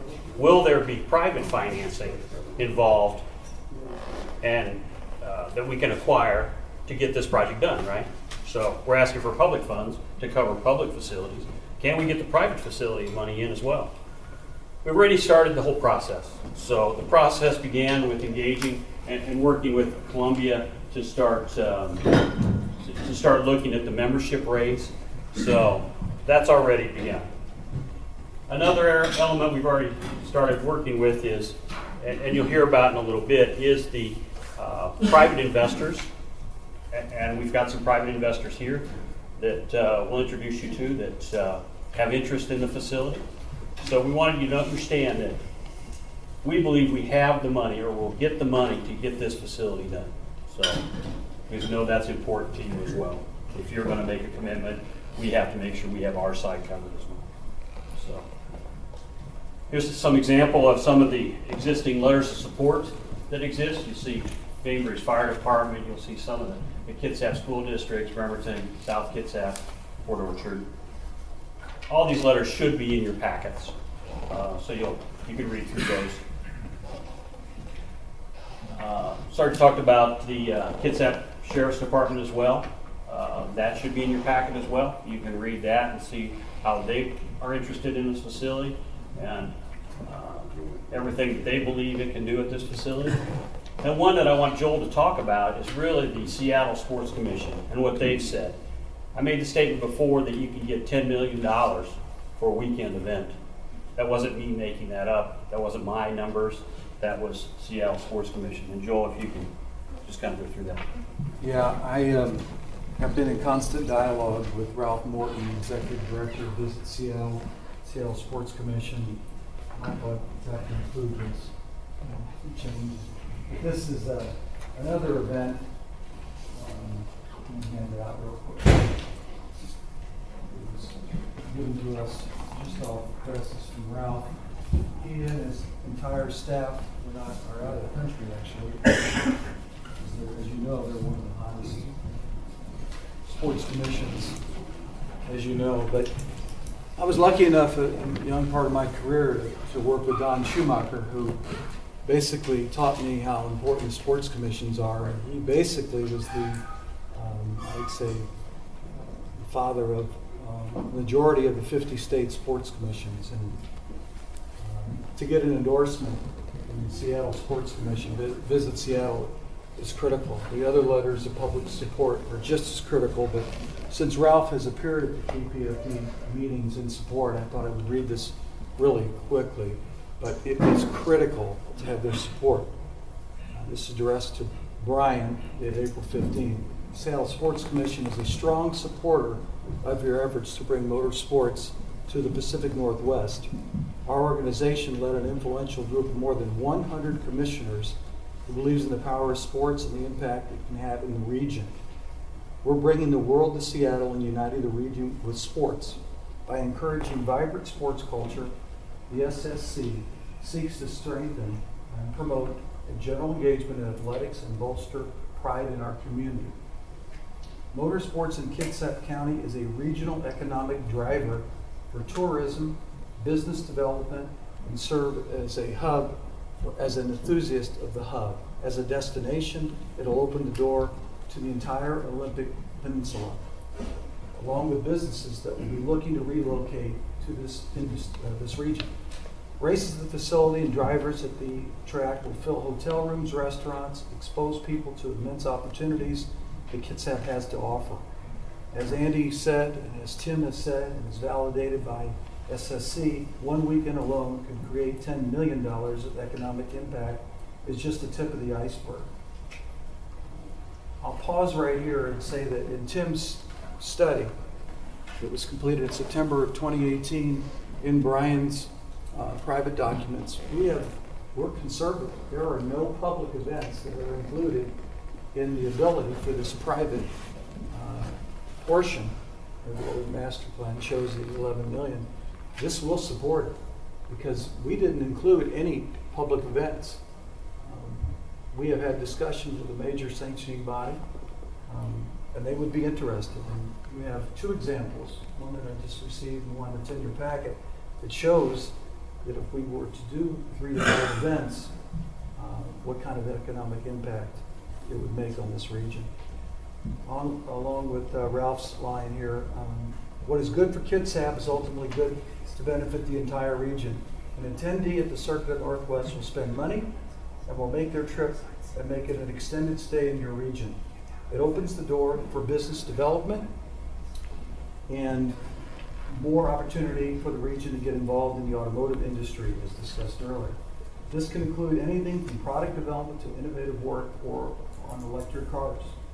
In addition to featuring one of the destination tracks in the world with the scenery that is unmatched, this is an opportunity to become a regional leader in the motorsports industry. Patrons and investors come from fluid backgrounds and will become a fabric of the region, providing another region for people to live, work, vacation in your neighborhood, the beautiful Pacific Northwest. Signed, Ralph Morton, Executive Director. So, as I stated earlier, you have two examples of hosting an event. We had talked about, I think, Labor Day, Mr. Walton, making a trip that we couldn't get done. It was too short a notice, but Portland is a very good comparable. Right. And I'm not able to speak directly about it, but it's public information. We had 40,000 people in 3 days. An economic written by journalists. They don't release numbers because it's a private promoter, but I mean, the crowd estimate was 10,000 people on Friday, I believe, and 20,000 on the day of the event. So we will have one of the finest facilities in North America, and we will attract international events such as Portland and Labor Day weekend of 2018. Certainly with the NBC network signing a 10-year agreement, this will be a very important part of that sanctioning body. So thank you for listening. I wouldn't reiterate this letter if I didn't believe how important it is to have a sports commission behind your project. Thank you very much. Yes? The NBC part, can you fill us in on that again? Sure. NBC Sports Network just signed an extension with the sanctioning body. Which body? I would say IndyCar, public knowledge. IndyCar, public knowledge. 10-year extension. I believe that I can't go any further. I just answer your direct question. Television rights. Television rights to Yeah. IndyCar was renewed for 10 years. That's great exposure for the sanctioning body. It would be great exposure to have a race of that stature to your region. Can you imagine City of Bremerton, Port Orchard, Kitsap County on NBC Sports Network, Seattle Grand Prix? You know where I'm going? I remember the Tacoma Grand Prix. Correct. There's a long-standing history of motorsports.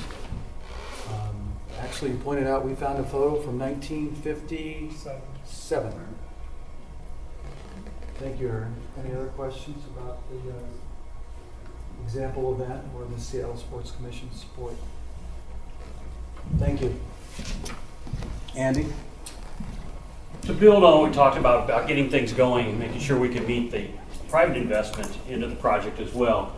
I think you might have met Everhart when she was here before. Very briefly. Yeah, very briefly. But she's already completed the documents, and this is the most important. I can go through a resume, but that's not as important. The important part is the documents she's already prepared. So all the membership documents are ready to start selling the memberships. We're ready and ready to start moving forward with that. So as we get into this further, I think, did you want to introduce some of the people before we go into that, or did you? Yeah, I can do that. Yeah, let's go. Yeah, you want to go in that order? Yeah, let's go. We're going to introduce some of the private people here to talk about investment into the facility. Yeah, now the fun part of the meeting. Does everybody want to have some fun? All right. So we talked about 70% of this project's going to be private, right? And I wanted to explain to the board what our plans were. We'll get into the membership here in a minute, but it's going to be a combination of OEM sponsorship. It's going to be the membership, and there's also going to be a private equity component. And there's a couple people here that are interested in that proposal. One of them is a local hero that came up here from California to be with us this evening.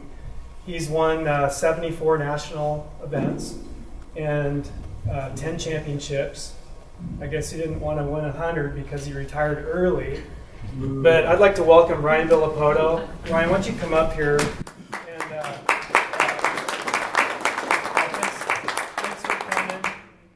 Ryan, I have to come up and shake his hand because I've been watching what you've been doing. Oh, yeah? I truly admire what you've been able to do in your sport. Well, thank you. Monumental. Thank you. I appreciate it. Thank you. So Ryan and his business partner Brent, who's sitting over here, we put on this series called Pac West MX. And this is just one example of what we're going to do with the Circuit of the Northwest. Is we're going to have the best motocross facility, I don't know, can I say around. And we're going to make that exclusive for our Pac West series, which is multi-state. It's 8 rounds, and we're going to grow it. So with Ryan's help and Brent's help, that's just one facet of this multi-use facility. So thanks for being here, Ryan. Yeah, no, I think it's, I grew up here. I left when I was 15 and went to Southern California, had to escape the rain to go ride. My dad and mom, we went south and started racing, and they brought me down to pursue, I guess, my career, and luckily enough was able to retire it at 27. But now I'm supporting things like this with Brian and Pac West, like you said. So, I'm a huge supporter of this. I think the Northwest in general, I wouldn't say Kitsap County, but the Northwest, all of us up here, we need, a motorsports venue like this. I'm a racer. My family's a racer. My grandpa still rides. My dad rode, and so I still ride, obviously. So, and I have 2 twins. My kids are 2.5. So, we're a motorsports family, and to be able to bring them to a place like this, 15 minutes from my mom's house would be huge. So, I'm gonna support it, and hopefully for sure it happens. I'd love to be right up on the top of the list to be an investor in it, and hold if it's a condo or a garage, whatever it is, this thing when it pops off is going to be something that's it's going to be very, very cool. So I hope you guys support it, and like I said, I'm a huge supporter of it. So yeah, thanks for pushing it, Ryan. Next, I'd like to introduce Bruce Carlson. Where's Bruce? Everyone has to wish Bruce a happy birthday. What more? Where would you rather be on your birthday, Bruce? This is it. I don't know that I want to follow him. How many championships have you won, Bruce? Sorry to Too say. many to count. Yeah, thanks for coming here tonight. Appreciate it. Good races, but not championships per se. So I've got sort of a varied background in terms of, and thank you to the board for hosting this in the first place. But my background is somewhat varied. It comes at this project from different angles. I've been involved in high performance driving and education. I've been an instructor with the BMW clubs, a couple of chapters for 23 years now, and which has involved everything from the different levels of high performance driving, but also maybe more importantly, the adult car control clinics and the teen driving schools. And this is now a family affair in that my son, who also is an instructor, also does, not at this particular venue, does EVOC training and training of highway patrolmen and policemen in high-speed car control as well. We both race and have gone to 20-25 tracks around the country in that capacity. We also are interested in developing the garage condos that you've seen as a part of the project. And we currently own one in a different venue. I'm from Minnesota originally. Now I'm a resident out here and have been for about 6 years and love it out here and want to see that carried through to this area. So we're interested in developing with private money the garage condos that can be utilized by the other users as well.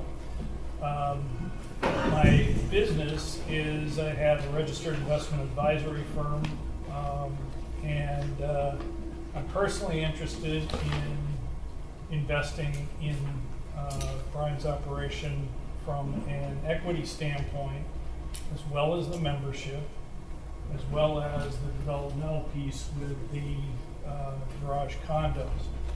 So it's a project that we believe in, and I especially think that the public aspect of this, for example, up until your kids are all about 34, 35 years old, the single biggest cause of death for them is going to be a car accident. And one of the articles I read today was suggesting that teens are less interested in getting your license and getting a car. What part of what that means is when they do, they're going to have less experience. And the thing that isn't taught, they get rules of the road to get a driver's license, but they don't get car control. And even knowing what the capabilities of what they're operating is. So I think that's crucially important. It's been a part of what my son and I have done in terms of making sure that we avail ourselves as much as we can of participating in the car control clinics and the teen driving schools, as well as the high performance driving schools, as well as a part of our repertoire. Is there anything else I'm missing here? No, that's great. Question. Sure. Question. What do you mean by a garage condo? Okay, part of what we've done and enjoyed about going to these various racetracks and everything is to see their layouts, how they work, and everything else. But and have toured other areas that just do garage condos. And what I mean by that is you have a garage, might be part of a pole barn, or typically they're nicer than that, where they're individually owned. And then people fix them up. You know, some of them will create lofts or man caves or whatever else, or those types of things, but in this setting, it would be where someone who was a member of the club might want a facility inside where they can just keep their cars. They can work on them or whatever else and then use them on the track or the various other events. So not actually where they live, just where their car lives. Right. There might be some entertainment facility that they, build into it or whatever, but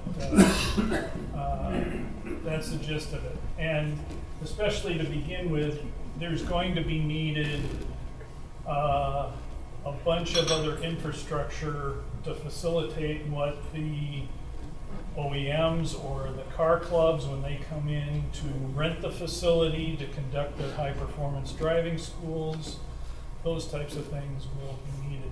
And I did want to make one point, because I think it, I don't know, sitting in the audience, that you got the proper picture when they talk about an OEM participation. We just went to a track about 3 weeks ago that was down in Alabama. It's called Barber Motorsports. And Porsche there runs their high-performance driving school out of that singular facility.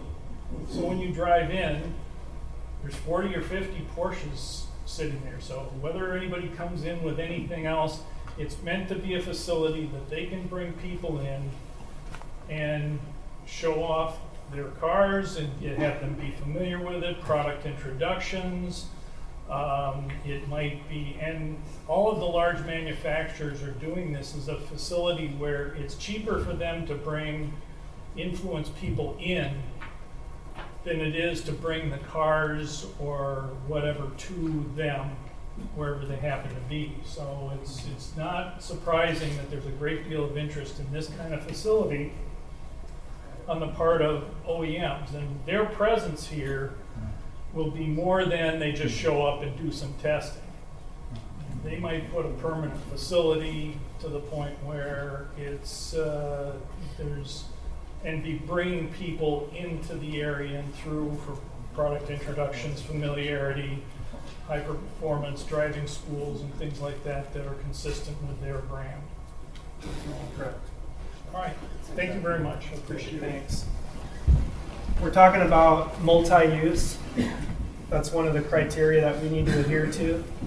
And is Joey Sim here still? Joey from Bremerton Sports Car Club. I'd like you to come up and explain how your group uses the current facility and how you can utilize the new one. Thanks for the heads up about coming up here. Thanks for coming up here. Thank you, board, for having this meeting here. I see at least a few familiar faces. I'm in a little interesting mix with the facility. I graduated from Washington State University Mechanical Engineering program based out of Olympic College in Bremerton. I work for the Naval Underwater Warfare Center out in Keyport, and I have been a part of the Bremerton Sports Car Club since I was 18 years old. So I've been a board member with the Bremerton Sports Car Club for coming up on a decade now. So as far as people that use the facility, I'm out there probably more than almost anyone else. I drive with the Bremerton Sports Car Club, the Sports Car Club of America, as well as the Porsche Club of America. As far as people coming out, one of the typical events for Bremerton Sports Car Club, we have between 125 and 175 entrants. So, that's a couple times. We'll see probably 10 events a year. We'll do driving schools. I instruct with both the Sports Car Club of America and the Bremerton Sports Car Club.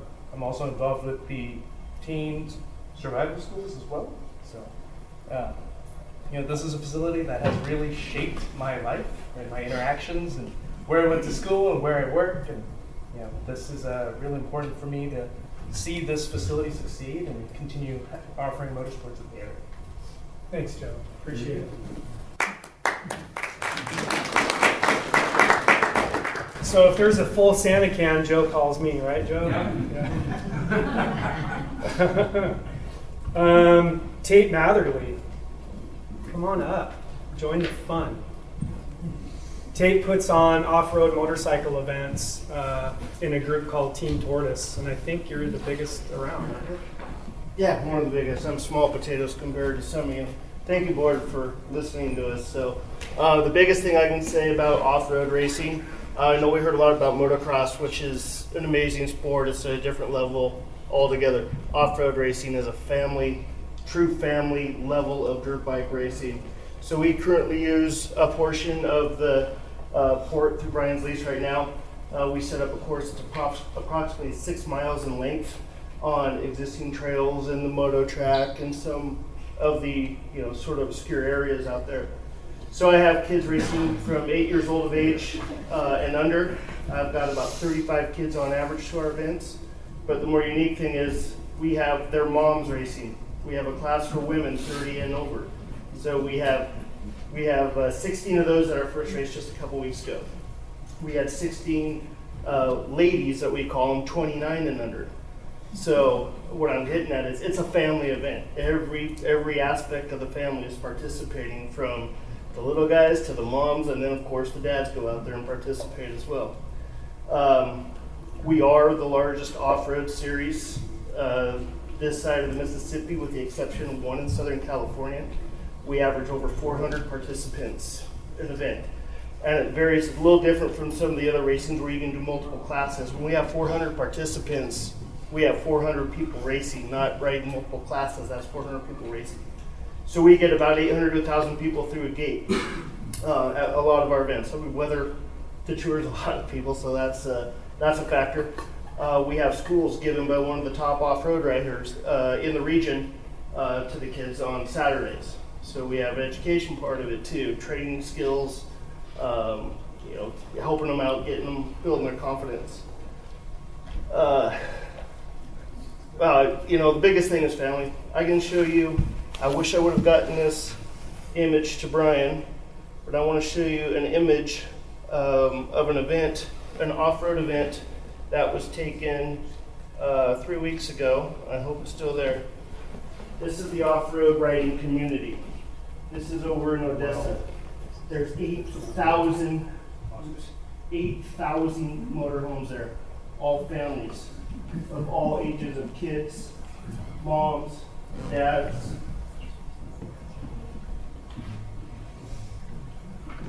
So it's been, I've worked in the motorcycle power sports industry for many years. I was a rep for Tucker Rocky Distributing. I had an opportunity to meet with Malcolm Smith. And Malcolm Smith says, anybody who's ever ridden a dirt bike is an off-road rider, right? We have motocross, which is a specified, intense racing. Out of 150 people, 149 of them are off-road riders. One's a true, and they do both, but they all ride off-road. So the off-road community is ginormous. We need a facility. We need a controlled environment with education so these people can go ride. Right now, our public facilities, the Tahuya State Forest, bursting at the seams with the amount of enthusiasts. I mean, almost to a point where it's a hazard. I haven't been in 15 years because it's so crowded. You have the ORV park that Ryan and Brent ran down in Grace Harbor has a neighboring trail system, Capitol Forest trail system. Same thing, bursting at the seams. These people don't have enough places to go to participate. And with the location of this facility, the centralization of it, it's going to be huge. And the economic impact is there, as evidence from that photo I just showed you. If you can have an event there, they're going to come. They'll be there. Yeah, thanks, Tate. So, yeah, Tate's events are among the most fun that we do at the facility because of the family aspect. So there's kids, they all travel in an RV, and some kids play baseball, some play soccer, but there's a heck of a lot that ride off-road motorcycle, and Tate is an awesome ambassador for your sport. So yeah, good job. I also have here a guest from an OEM, $6 billion OEM, I think, right? And Eric Bood, so welcome, Eric. So Eric and I were talking about how an OEM could utilize a facility such as this, so thanks for being here tonight. Yeah, absolutely. Making the trip. Yeah, So thanks for having me. We've had a lot of talk about OEM, so I guess I'm from one of those magical places. So we do about $6 billion in revenue. I work for Polaris. Polaris manufactures 2, 3, and 4-wheel vehicles. Many of you are nodding your heads, so you seem to know what I'm talking about. Everything from side-by-side ATVs that Tate was talking about, riding with your family, to Indian motorcycle, to our Polaris ATVs, and our 3-wheel vehicle, which is the Slingshot. So large company, a little over 11,000 employees, and about 1,300 plus dealerships in North America. So fairly substantial presence. So for a facility like this, there's quite a few uses that have been touched on by a variety of people today. Everything from your local family in the motorhome, to the local racer, to the local rider, to the local family that doesn't own many acres to ride their vehicles on, so they're literally just looking for somewhere fun to ride that's safe, as well as in a controlled area, right? So they know where their kids are, they know where the family is, they can control the situation. Additionally, beyond just customers, there's a huge opportunity for an OEM to use it for everything from testing, so whether it's like new products, stuff that has yet to be released, it could be testing vehicles that we're refining or trying to improve. We also have the opportunity to bring in people. For example, in the past we've had product testing out in the Northwest. We have a variety of writers and media essentially come out to test the product in a controlled environment where we have the opportunity to utilize both a classroom as well as a racetrack that has both the on and off-road component would be key. There's not a lot of places that would allow us to do so.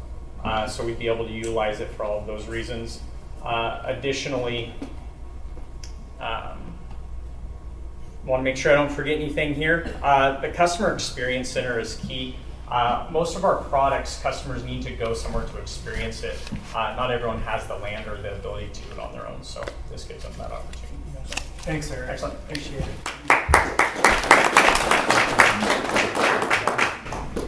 Another few people here. Is Nick Sablehouse here? Ran away. Did he run away? Yeah. How about Zach Holmes? Did he run away too?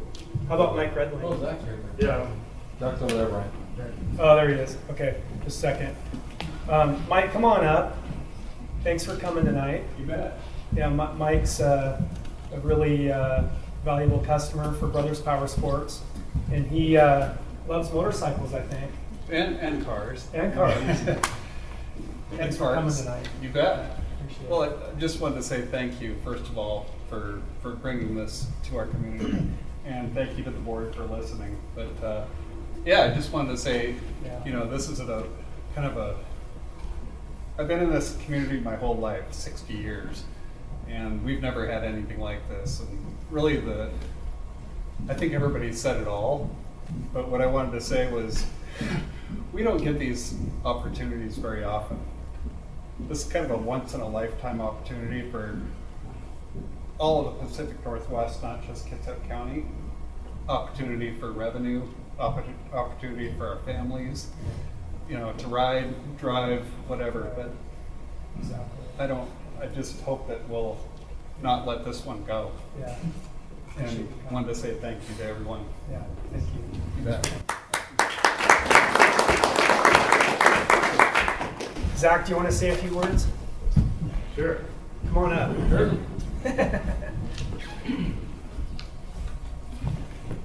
Hey everybody, I'm just a local business owner that is interested in the private side of it and supporting it, and looking forward to seeing what happens and seeing what I can do to help out. Yeah, right on. That's the gist of it.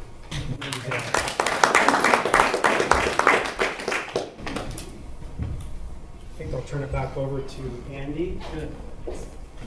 So we finally get to sum it up and then open up for questions if you have any questions. So what we want to do is now we get, of course, to the main key point, the reason we're here tonight, right? To really explain what we're asking for. And you want me to go through these real quick and then you can kind of sum it up? Okay. So we understand the criteria that KPFD has. We think we meet all that criteria. We think, in fact, we think we meet it better than any other project. not to remove any other projects, but to say that we meet it from our standpoint. We meet the criteria that you have. We talked about it before, we're not asking for you to fund the private facilities. We're asking you to fund a portion. Remember, it was 24 million? Look down the bottom line, we'll see what the ask is. You probably already jumped to there. But we're only asking for a portion of that. We're not asking for full public support of the public facilities. And remember, we are maintaining those facilities. We are staffing those facilities. All the public facilities, the private facility pays for. So if there's any questions on that as we get to it in the future. So we talked about the project meets all the criteria for Regional Sports Event Center, Regional Special Event Center. Project cost of the facility is $24 million, provides substantial benefit. Provides great economic development, as we heard through the different studies. The public facilities funded by the facility. There's some additional ones that will be provided for public benefit that are not even provided by the KPFD funding. We talked about to be maintained by our staff or by the staff of the facility, private facilities, and it's a great technology generator and partner for the community. One more thing is we did talk about the users. We currently have 41 users, and they're in full support, and we can actually produce 1,500 residents who are in support of this facility as well. So with that, we would like to ask respectfully on behalf of our sponsor for a $10 million investment from the KPFD in the facility to support those public facilities at C&W. And that does, we talk about the $10 million investment, there's already been investment, right? So we're not asking for that in addition to. We're asking that what's been invested already is subtracted from that. So total amount would be a $10 million investment. That's what we're asking for. So with that, yeah, on behalf of the board, so our sponsor. Yeah, so our ask is a $10 million investment on behalf of the Port of Bremerton. That's our public partner. I want to thank you guys for allowing us to come back and present again. And we talked about the criteria, one being economic development, tens of millions of dollars in revenue, and almost 1,000 jobs being created. Efficient use of public and private monies with a 70-30 split, private 70-30 public. Innovation with C&W, STEM Lab, Technology Lab, and then number 4, multiple use of the facilities. I think tonight you kind of got an idea of what multiple use means to us and how we can utilize our event area and EVOC area for concerts and sanctioned events and training, and the list really goes on. And I would add that it would be flexible over time. So in 10 years from now, if a certain discipline isn't popular, we can unplug that and do something different in our given space. We're excited to move forward to move from our 119-acre regional center that serves 41 community clients and expand on it in the new site in accordance with RCW 3557020. It is important to note that C&W's membership areas will not receive PFD funding, as Andy did a great job earlier saying, and that public funding will only go into the public facilities. That's it. With the PFD's initial investment, the region will reap the economic benefit for years to come. In addition to the $51 million in revenues in just the first 2 years, in retaining the economic impact with our 41 users perpetually. C&W's operations over time will not burden the taxpayer. So one of the evaluation items was maintenance.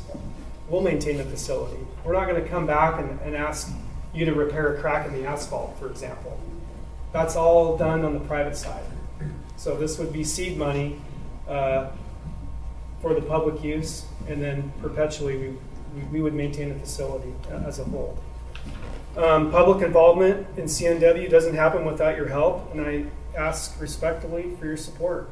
It's important to note today that I ask KPFD for an investment in a public-private partnership that focuses on the benefit of the public and the community. As I stated earlier, 70% private. We already have a founders group established.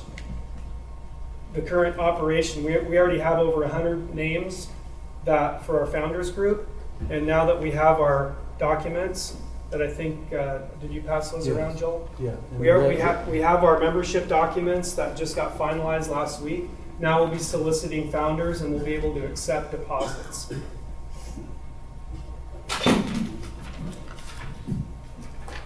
Are you taking checks tonight, Joel? Yes. Okay. We're legal now. Now we're legal. I want to thank you for your consideration for CNW to make the most dynamic road course in North America. Thank you.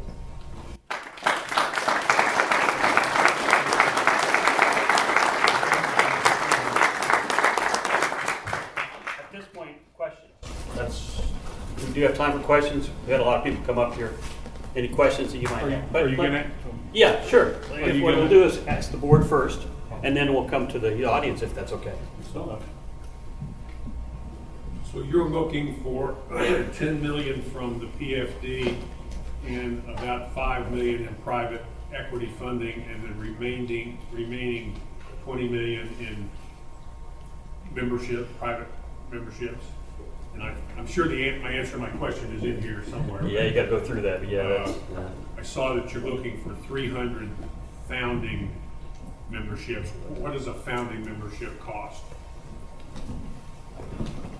Give you, Walt, thank you for the question. I can give a quick example. I don't want to get too elaborate. This is a proprietary information that we were doing. It's unique to the Circuit Northwest. So in a founders group, an example of a one applicant example would be is that the market study indicated a $62,500 number that the market would bear, supply and demand. The founder has an opportunity to be a part of a brand new facility, as Brian pointed out. As I have said from day one, this will be the most unique public-private partnership venue, multi-facility in North America. They want to be a part of it. We've got over 100 names, but we have probably 400 or 500 more. And I'll take you through one example, is that we're asking for escrow dollars, fully refundable. It's a $10,000 commitment. Somebody writes a check, goes to our Apollo, goes into escrow. When we hit 100, then we have a cash call for $50,000. So at the end of 100, you will have $6 million in the bank addressing single private equity. And then we would kick off 101 to 200. Same examples. In this industry, we find that being number 1, number 6, number 30, they want to be a part of it. That's what we've seen in the industry. They want to get their amenities first. So if you're number 1, go through the applicant process, which is in the notebook, and you are accepted, and you write a check, you will have first choice at your garage, your condo, and it's special. So that's one example of how we get to 20 million. That is, it's a founders group, it's a specialized group that want to be a part of it. The beginning is something, a brand new facility. We find that they take garages and they want amenities. So it puts them in the front of the line. How we get to 300 members is that's what the market demand studies show would support. By reviewing the data, we feel that we will have no problem, as I mentioned in the July, August, September meeting, with the interest level. Now that we're ready to go legally, hospitality company, management team ready for the club membership, we're ready to go. Brian Nelson, as he sits over there today, is not the same Brian Nelson that presented this to the board a year ago. This thing is teed up and ready to go on the private sector. So does that help illustrate how we get to 300 and how we get to 18 million? It's a $10,000 refundable, a $50,000 cash call when we achieve a block of 100, and that would go into escrow, and then we would raise the rest of the capital. If you can get to 50-50 cost versus in the bank, that's pretty good, guys. And that's going to be easily attainable by the data that we've obtained. Any questions? Yeah, Thank you. Any other questions from the board? Yeah, so do you plan to have all your funding in place before you start construction? Yeah, we'll have to. Yeah, what we could do is start out with a smaller piece. There's talk about a grading and drainage project, and that's really more based on time of the year. Right? I've been educated from the people out here. MAP LTD did a great job educating me on when I could start projects out here, when we can't start projects out here. And based on that time frame, we may do a small grading and drainage project first. That would take some initial funding, equity and debt, to get that started. So, does that answer the question? Yeah. And then the rest of it would require all the funding. And one other one, so how do they decide the days between public and private usage of the track? It's a good question. So members do have a requirement for so many access days a year.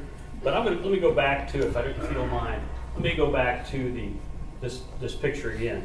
Remember, we can break up into two tracks. So you have a track here and you have a track here.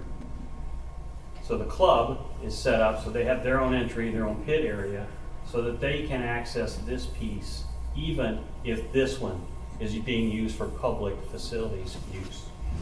Okay? So for the public use, this could still be going on while the club has access over there. That's how you get the dual use of the facility.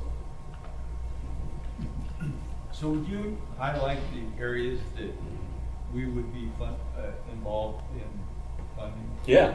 So I showed that before, that image, that the light green. Oops. I get trigger happy here, so maybe I shouldn't go to the gun range.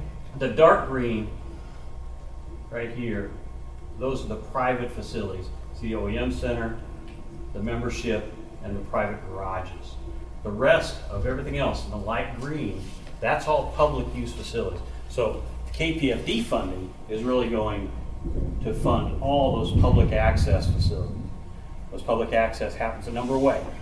It happens through events, so they can be spectators at events. They can use it for community events. They can use different track pieces, such as motocross. One thing we didn't talk about, because the guy who developed this left off a label here, and I apologize for that. This is a karting track that will have access to public. This is motocross, access to public. Skid pad can have access to public. There's STEM center. All these areas. This is an event center, such as a conference space, ballroom type facility, and then this big open event center space out here. So basically all of the light green is what is public use facilities. So when the board sends that bill for reimbursement, are we going to see any bill that comes from the racetrack itself? You will get this, because of the public use of this, you would get no bill from any of the dark green, period. Okay. There's no public investment in any of the dark green facilities. Okay, what about the track? The track does. The track is a joint use facility, so that does have public involvement because it will have the big events. We talked about a big user event on a weekend that created $10 million of return to the community. So that track has to be in place in total to have one of those large ones. Right. Just so that so I'm clear, the existing facility over on the east side of the runway, yes, commonly referred to as the inactive track, right? Inactive runway. Everything that is currently going on that site is going to be transferred over to this site. That's right. What? 41 users. What? 41 users, that's right. It'll all come over. Yeah, so if I go back to it, every single bit of that, and I'm just going to flip a little bit if you don't mind, but yeah, that slide we showed at the very beginning, right there. Could be more than that. What's that? Could be more than that. Right. Oh, yeah. But this entire facility here comes over to the new facility. Every use, all the public access to that, all comes over to this facility. So, But no drag strip? Is one of the commissioners None. still here? None. Pardon me, is one of the commissioners still here? Okay.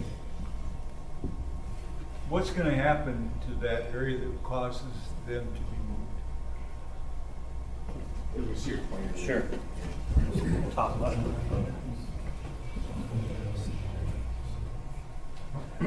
So to answer your question, this is the highway between Gorse and Belfair along here. This is an existing roundabout that was built about 7 years ago. This portion of road, as you follow down the pointer, is now extended and will intersect the current facility right here as it accesses this industrial property. And right now we have a design in, we call it Airport Airport Industrial Way is what this road is called. And we have an airport, in our airport master plan, we have an airport facility expansion plan for this section in here that accesses off this road. So in addition, Bill, the next section of this road is going to be built in the next 2.5 to 3 years. It's going to intersect this property, which then it will not be usable. Does that answer that question? I can expand a little bit on the drag strip if you want to as well. So, and once again, I apologize for flipping some. But this area here will be able to handle street legal racing, drag racing, kind of the do it off the street programs that exist out there where you can do that. The national events, just too noisy at this location. Even though this does have the length to handle that, this is 4,000 feet and could handle it. It's just not, the noise is too intense at this location. There's a big gap between street legals and a national event. Oh, yeah, huge So, national events. Right, that happens many times over the. Yeah. I know. Yesterday there were more than 200 racers at the. Was it really? Yes. 15 dates annually right now. That's right. Of street racers. No. Street, I mean, the street. Sportsman racers. Yeah. So yes, absolutely. The top fuels. No. Huge noise. It never have that. You just can't handle it at this location. I'm sorry, I don't want to do everything. Yes, sir. Mr. Drake. There's an exhibit in here that talks about karting memberships. Explain how that. So the karting facility here, and Joel, you can probably talk about the karting membership a little bit more. There is potential to do a membership based on this, but it can also have open public dates as well. So if my kids like to ride their go-karts, do I have to pay $2,400? No. Concession. I'm sorry? Concession cards. So what we've learned from Tim in his study, and I don't know, Tim, if you're still here, but he has a very, our TBC, if you want to jump in here and talk about how important karting is, but you want me to talk? Okay. Karting to us is critical because every dad is not going to, their son may be a founder someday. They may want to be a founder, but their kids are not going to take advantage of the facility. But the karting is a feeding system. It's a critical profit center for the private side to support this public-private partnership. I'm not going to mention names of facilities, but we've done our due diligence in any successful private road course as a karting track. And the design will be unique, and it acts as a dual purpose: profit, feeder system, family. Is critical. And I would say that any of that information that you have at the board, that is right now not being published. So we're still working on the numbers, and we did mention the number. I'm proud of that. That's one of the lowest. Well, I'm less concerned about the number than what it takes to get access to the karting track. Do you have to be a member? Well, for it to be, we're asking for a founders group, a membership, so they would have access for that membership. So there's a family membership in there as well. What if I don't want to buy a membership? I just want to come out and have my kid race. You can. So that's what I was after. I mean, you don't have to pay to get access to the track if your kid likes to drive go-karts. And Andy can expand on that. I think you nailed it right there. Okay. The public will have access to it. There will be a membership if people want to buy a membership to the facility. We won't talk about numbers. But there is like a daily fee. There can be, yeah, for that, and it'll be, so, there'll be carts there, so, this facility right here is a big cart house, that'll have carts at that facility. Yeah, what a lot, I mean, if we're talking about karting, we can. See, I just jump over all this, don't I? So, sorry. So, these are actually go-karts, so, and they're not the normal go-karts that you see, these are racing go-karts. And if I went all the way back to the initial slide, you'd see a picture. So right here, you see on this slide, you'll see it on the front cover of your booklets. Those are the racing carts. There's two types of carts that facilities do. One's called shifter carts, and then one's called concession karting. So concession karting could be either electric or gas, depending. We haven't gotten that far as to know whether we'll have, what type of concession carts we'll have. But those are the carts that will be that will be for rental. So I mean, if a kid has a cart in their garage and they want to come operate it, we don't know if that's going to meet our safety standards. What tracks usually do is they'll have concession carts that are available for rental. And the membership is going to be for the shifter carts that Andy just pointed out. You know, they'll go 70, 80 miles an hour, and they're a whole new ball game, whole new level of performance. I don't have the guts for those to shoot. I have to stay on the design side. Any other questions? Can I open it up to everybody? I have one question. Yes, sir.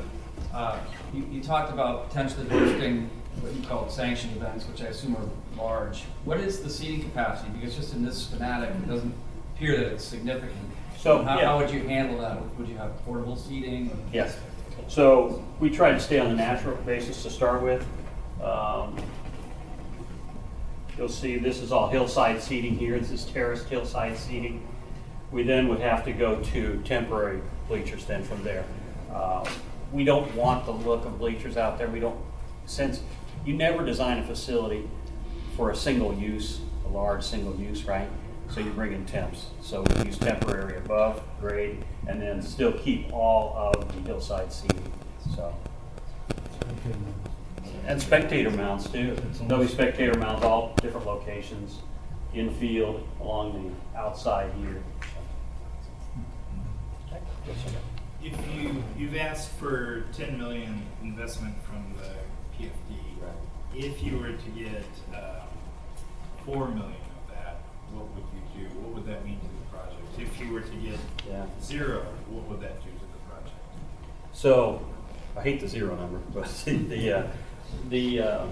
it basically means that we've got to scale back the public facilities. That's bottom line. There's only so much that the private center can pay for, right? And especially when you start looking at maintenance. So, on a long-term basis, we'd have to scale back quite a bit on the public facilities. So, and the public access. And the revenues go down too. So yeah. So, just to kind of add, there is another circuit that was constructed fairly recently, Circuit of the Americas, which is in Texas. They host a round of Formula 1. Their largest attendance at a Formula 1 event at the Circuit of the Americas was 270,000. Indy is much smaller. I mean, overall, providing a huge influence of CAD. Yeah, I don't want to provide parking for that many people. That's for sure. But if having gone to some of the large motorsports events, like big endurance races that are held in various racetracks around the country, people make it a big family camping weekend. They'll do qualifying on Thursday, practice on Thursday, qualifying on Friday, do one type of race on Saturday, one type of race on Sunday. So you're talking about an event that can easily draw tens, hundreds of thousands. I think our projections to give you an idea of the of a larger event is on 30,000 range. I think we've presented that to you before. So 30, I think it could go to 40. You see that locally here. So. In your dreams, yeah. Is that a card event, or what kind of event is that? That's an IndyCar race, so that's actually Indy, right? It's not card. card anymore. So. Other questions?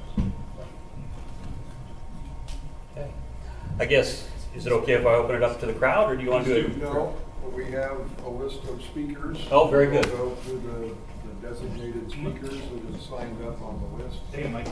I think the desire is to let the crowd ask questions, not to give public comment on their support for the project. Is that what you're looking Yes, to do? so we can do it either way. I think that. How about we separate those two things? So I could like there to are questions. from the public that they would like to ask, and then we'll do the support. I'd like to thank the KPFD for having this meeting tonight. My name is Don Berry. I'm a member of the Washington State Hot Rod Hall of Fame. I've been racing at this facility since 1972. Thought it was interesting that the racing history goes back to the 50s, really. And that was the Handlers drag racing that started that event. Their first. They also have road racing back then. Yeah. I sympathize or empathize with all of these stories about how it's family and this. The problem I have is I feel a little like a red-headed stepchild. So I wasn't invited to the dance. So they said no draggers. So our facility is going away. The road is going to cut right through it. If there's 2 event facilities in the Northwest, this will cut them in half. So, Are there any other questions for the presenters? Oh, we had one right here. Sorry. Yeah, I had a question about permits for usage. I know there are other facilities in the region that have seen their utilization kind of cut because they couldn't get the permits to run events every weekend because of noise concerns or whatever. I would imagine you're in a much better position here because you're adjacent to the airport and you're not in a noise sensitive area, but have you considered all that? Yeah, I hate to say it in front of the owner, of the airport, but that's correct. It's the bigger noise generator. We don't have any. You want to talk about the usage? We don't have any usage restrictions here. So on how many events? Oh, can I go back there first? I had first one back here. Actually, this is directed to folks from the port. Sure. From what I have been told, the original deed for the port of Farmington was given by the U.S. Navy with the idea that it was going to be used for the public. So talking about this road going through the existing facility, does that still meet the mandate of why that property was given to the port? Has there been any discussion? The port could talk about that. My understanding is it does. It still meets the use requirements of the original grant. I'll just open that up for our CEO, Jim Coffin, right here. We'll discuss on that one. Well, I mean, it's still port property for the purpose of industrial development. That's the primary purpose of that property. Very good. And that road right there, and they've known for many years that the purpose of that road is to open up hundreds of acres of property. So it still remains in the city. Okay. Okay, I'm sorry, you had one right. For this site, the government entity that has jurisdiction for all the land use permitting is the city of Bremerton, is that correct? Does that include timber harvest? That's another port question. For timber harvest, Axel, regarding what's in our lease is the port is. Are you talking about revenue from timber harvest? Any timber that we harvest, and we're going to develop a piece of property, goes back into port revenues. I just wondering to what extent the county or State Department of Natural Resources would have involvement in timber harvest in order to clear the remaining acreage. Anytime we do a development, it's permitted. Every time we do anything, we have to go through SEPA, NEPA, and it's Has that been done yet, or is that yet to be done for the? On this particular facility? Yeah. Yeah, Brian has already done and got all the permitting done. Okay. The final permits are Issued by the state. yeah, basically Rule 5 permits they call them. That's where we'll get to eventually. That'll be like the final permit. We have land use permit already, so we'll have to get to a Rule 5 permit at the end, which will control some of that. I can kind of tell you that there has been a concept change a little bit on how that would take place. What we're looking at now is more limbing up of a lot of the trees versus harvesting. Some of the areas where we don't have to have as much visibility, we would leave the trees. So some of the areas we probably don't have much chance to save, like this area, which is a solid skid pad. But other areas back in here, we could save quite a few of the trees and just limb up. So. And then another question, if I may. Sure.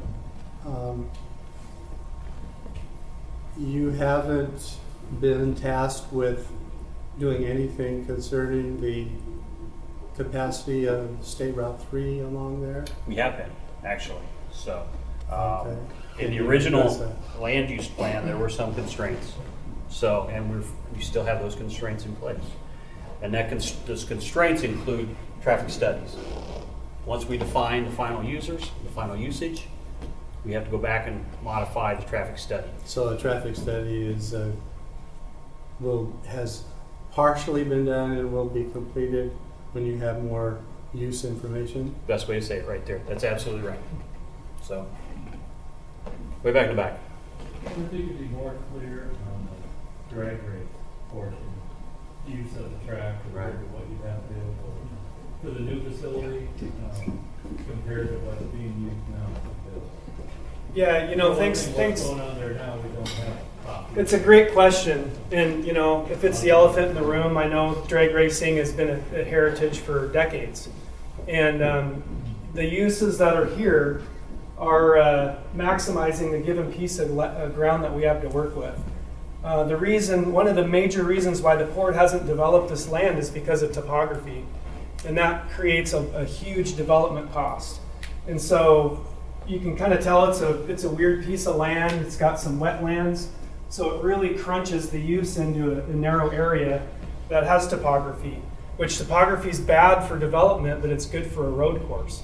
And so you don't see a circle track on here either, and that's kind of like my love. I mean, I love circle tracks, but there's no room for it. There's no room. It's an approved use, but given after spending 6 years, Axel said 7, has it been 7? After spending that amount of time on this project, we've done feasibility studies on every use that you see here. This isn't just thrown on a piece of paper. This is studied, vetted, market demand studies, what's possible here. And every use that you see maximizes the ground and with the mind of revenue. Because I can't go to an equity partner and say, hey, you want to lose money? Let's put in a cool circle track. It can be used just for a few months a year, but we'll have to pay on the capital costs year round. So do you want to lose money, Mr. Equity Partner? They're going to laugh at me. So I have to make sure that I'm responsible to equity partners, but I do have in mind the heritage of drag racing. I do. And that's why the compromise is doing street legal drag racing on the straightaway. That's the best we can do. Yes, sir. Ryan, let me just comment for a minute for everybody looking at this picture right here. I realize that it's flat up there on the screen, but if you go to the facility, in reality, it's not flat. It is geographically challenged with elevations, and that is why it's not really suitable for industrial buildings, so because of the topography. So that track design you're looking at was created by a track designer from Europe who has designed some of the top tracks in the world. And so, again, Brian was just talking, why is there an oval and so on and so forth. Just know that picture looks flat, but it really Not a lot. I want to add on that. I was there when we leased that piece of property to Circuit of the Northwest or Bremerton Motorsports at that time. And we studied it, we looked at it as far as development was concerned, and it did not lean to development because of the terrain and all of that. So that was one of the major decisions why we went ahead and leased it to them. Thanks, Larry. Thanks, Alex. What's the topography of that straightaway? It goes uphill until you hit the first red mark, and then it slowly, gradually goes down. Like the existing track does? Well, we could, without grading, we couldn't be. Have you walked the site, sir? No, I haven't. Why don't you go walk the site? How many feet of elevation on the road? 110. 110. Right. The lowest part is here. Okay. And then the highest part is where I mentioned the red line. There's 110 feet of elevation difference. Okay. As you know, the 1% rule on drag races is very strict and tough sometimes. Okay.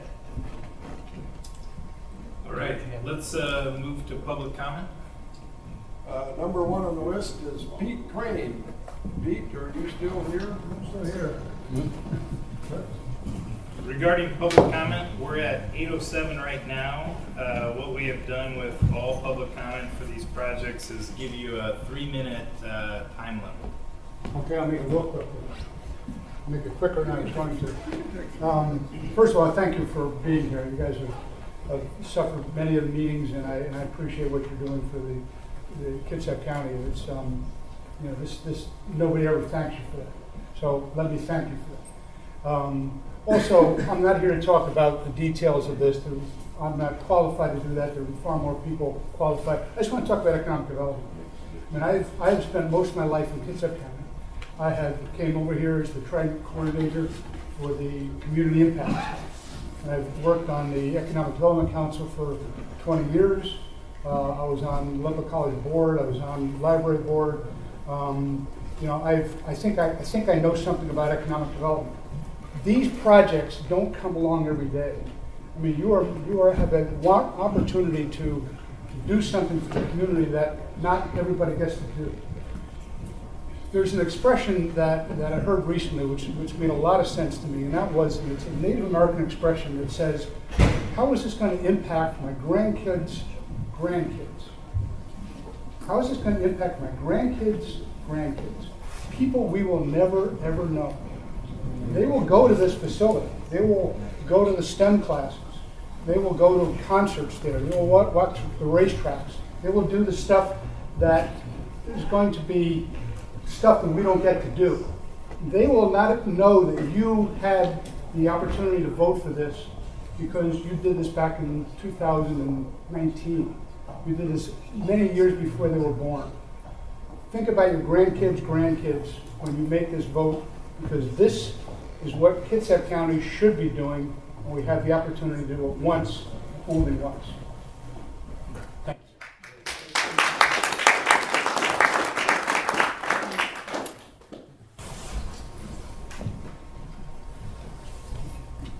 Sorry, next up, Carla, you've already spoken. Are you still here? No, I think she spoke her piece. Jessica Worley.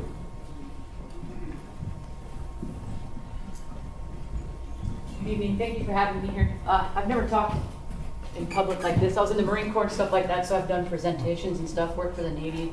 The large industrial facility in Kitsap County, I don't have lawyers, but I can't speak for them. But that's where I work. Personal, I just want to blow away the myth that racing is white, rich men. You guys are awesome. You keep the sport alive, but I am a middle-class white woman, and I like to go fast. That's the bottom line. I have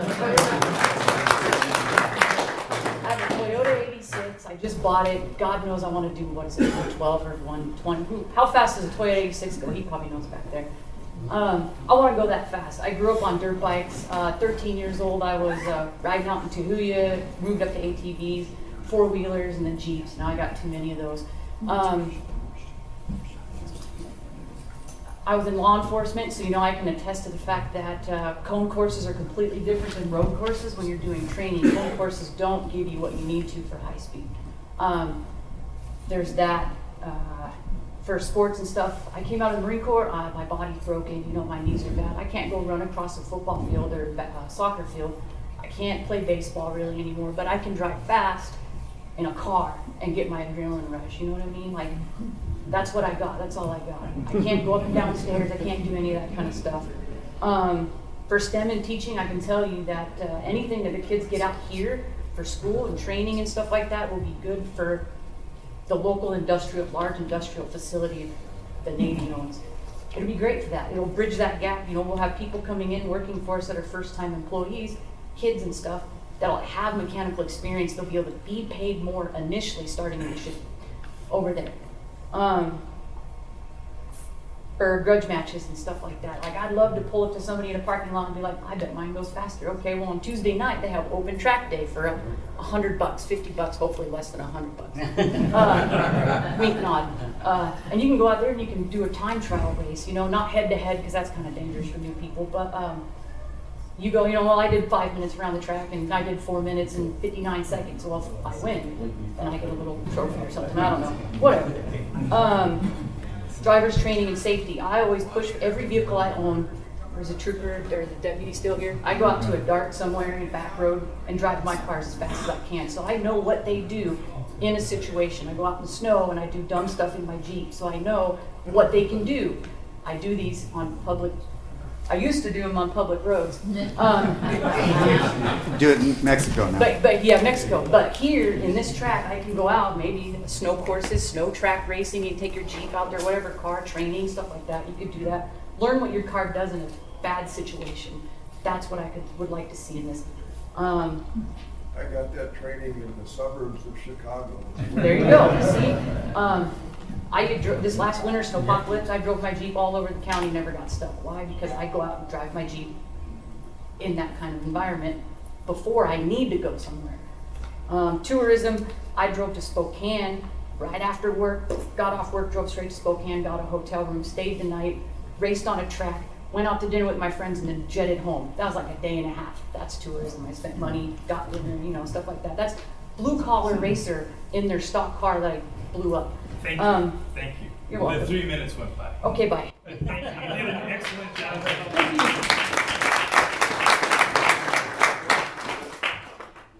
Okay, up next, Stanford Farp.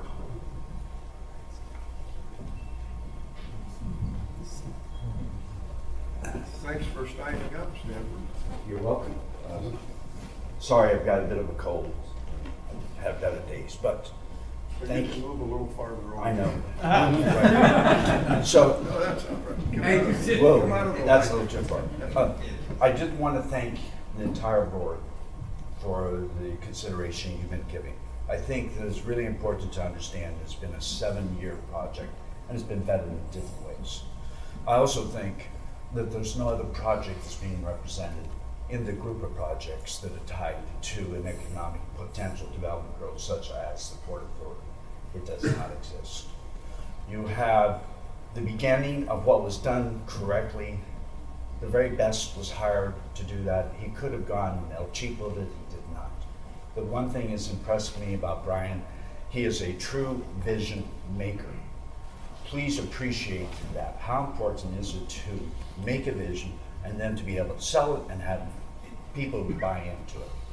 Given that, I'd like to make a metaphor of the track and say that I believe that you're in the process of cutting an emerald. There are new facets that are going to be put on all the way through this. And if it's done right, it'll be done for the next 20, 30, or possibly 50 years. I didn't hear enough discussion about the importance of OEM and the ability to draw that kind of energy. Please do not undervalue that, because that is huge. You won't get that through a swimming pool. You won't get that through tracking out in the dirt. You won't get it through many of the other things being stated. And I think that, and I heard the discussion about going back to visit those sites. One thing that I would really recommend to you as people representing the community, go back to your criteria sheet first before you get embroiled in making decisions on a plus and minus account and everyone pulling, because everybody wants A. You want you are representing the community at large, and that's an awesome responsibility. I think that I'm not his mother, so I better call him Andy and not Andrew. I think Andy had undersold something that I'd like to dive into just for a moment. He undersold the question about, well, would we be like Silverstone? Could we possibly be, is that the name of it? I don't know that we can be that anymore, and I appreciate the fact that he didn't oversell it to you, because that's what a speculator would do. But on the other side, please don't take it lightly that we are in a absolutely new period, never experienced before, with companies around us. We have, could I just have one more minute? Keep going. Okay. The fact that Microsoft is here, the fact that you have certainly presence of Google, but they're not scientists here. You have Amazon. You have Expedia that loves travel.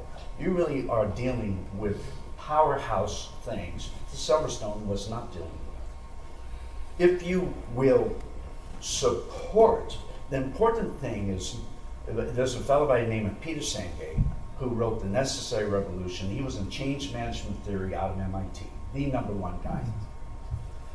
Buying into a vision, supporting the vision is where the horsepower is. I really appreciate looking at this track, and I think that's extremely important. But that's not the gym.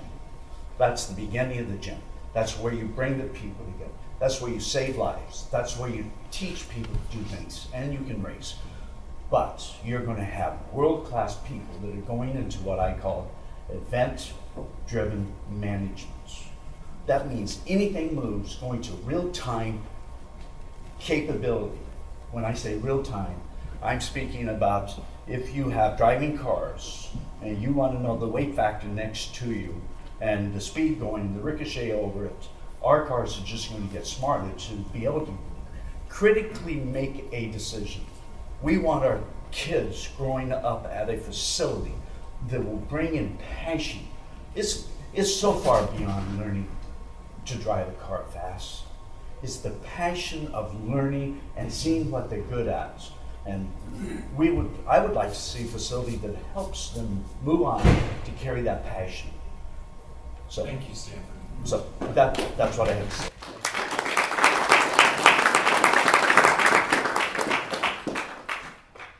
Last on the list is Jim Rothland, the CEO of the Port of Bremerton.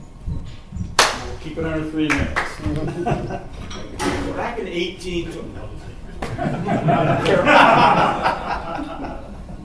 Earl, I'm just here on behalf of the board to support this project. And the reason we support it creates economic development, it creates jobs, it creates educational opportunities, it creates technical expertise that isn't currently here, and it creates interest from businesses who are interested in that intellectual property that we hope start creating jobs all around that property as well. And it creates a benefit to the community. So those are the boxes that we check off for our mission, so that's why we support it the way we do. In fact, we're putting $12 million of real estate into this project in support of what it's doing. So just want to hope you can help these guys out. And I also want to commend you guys. This has been here a long time watching it. It's a very long, tedious process, but it's very important, and it's going to benefit a lot of people. So I appreciate the work that you guys are doing. Thank you.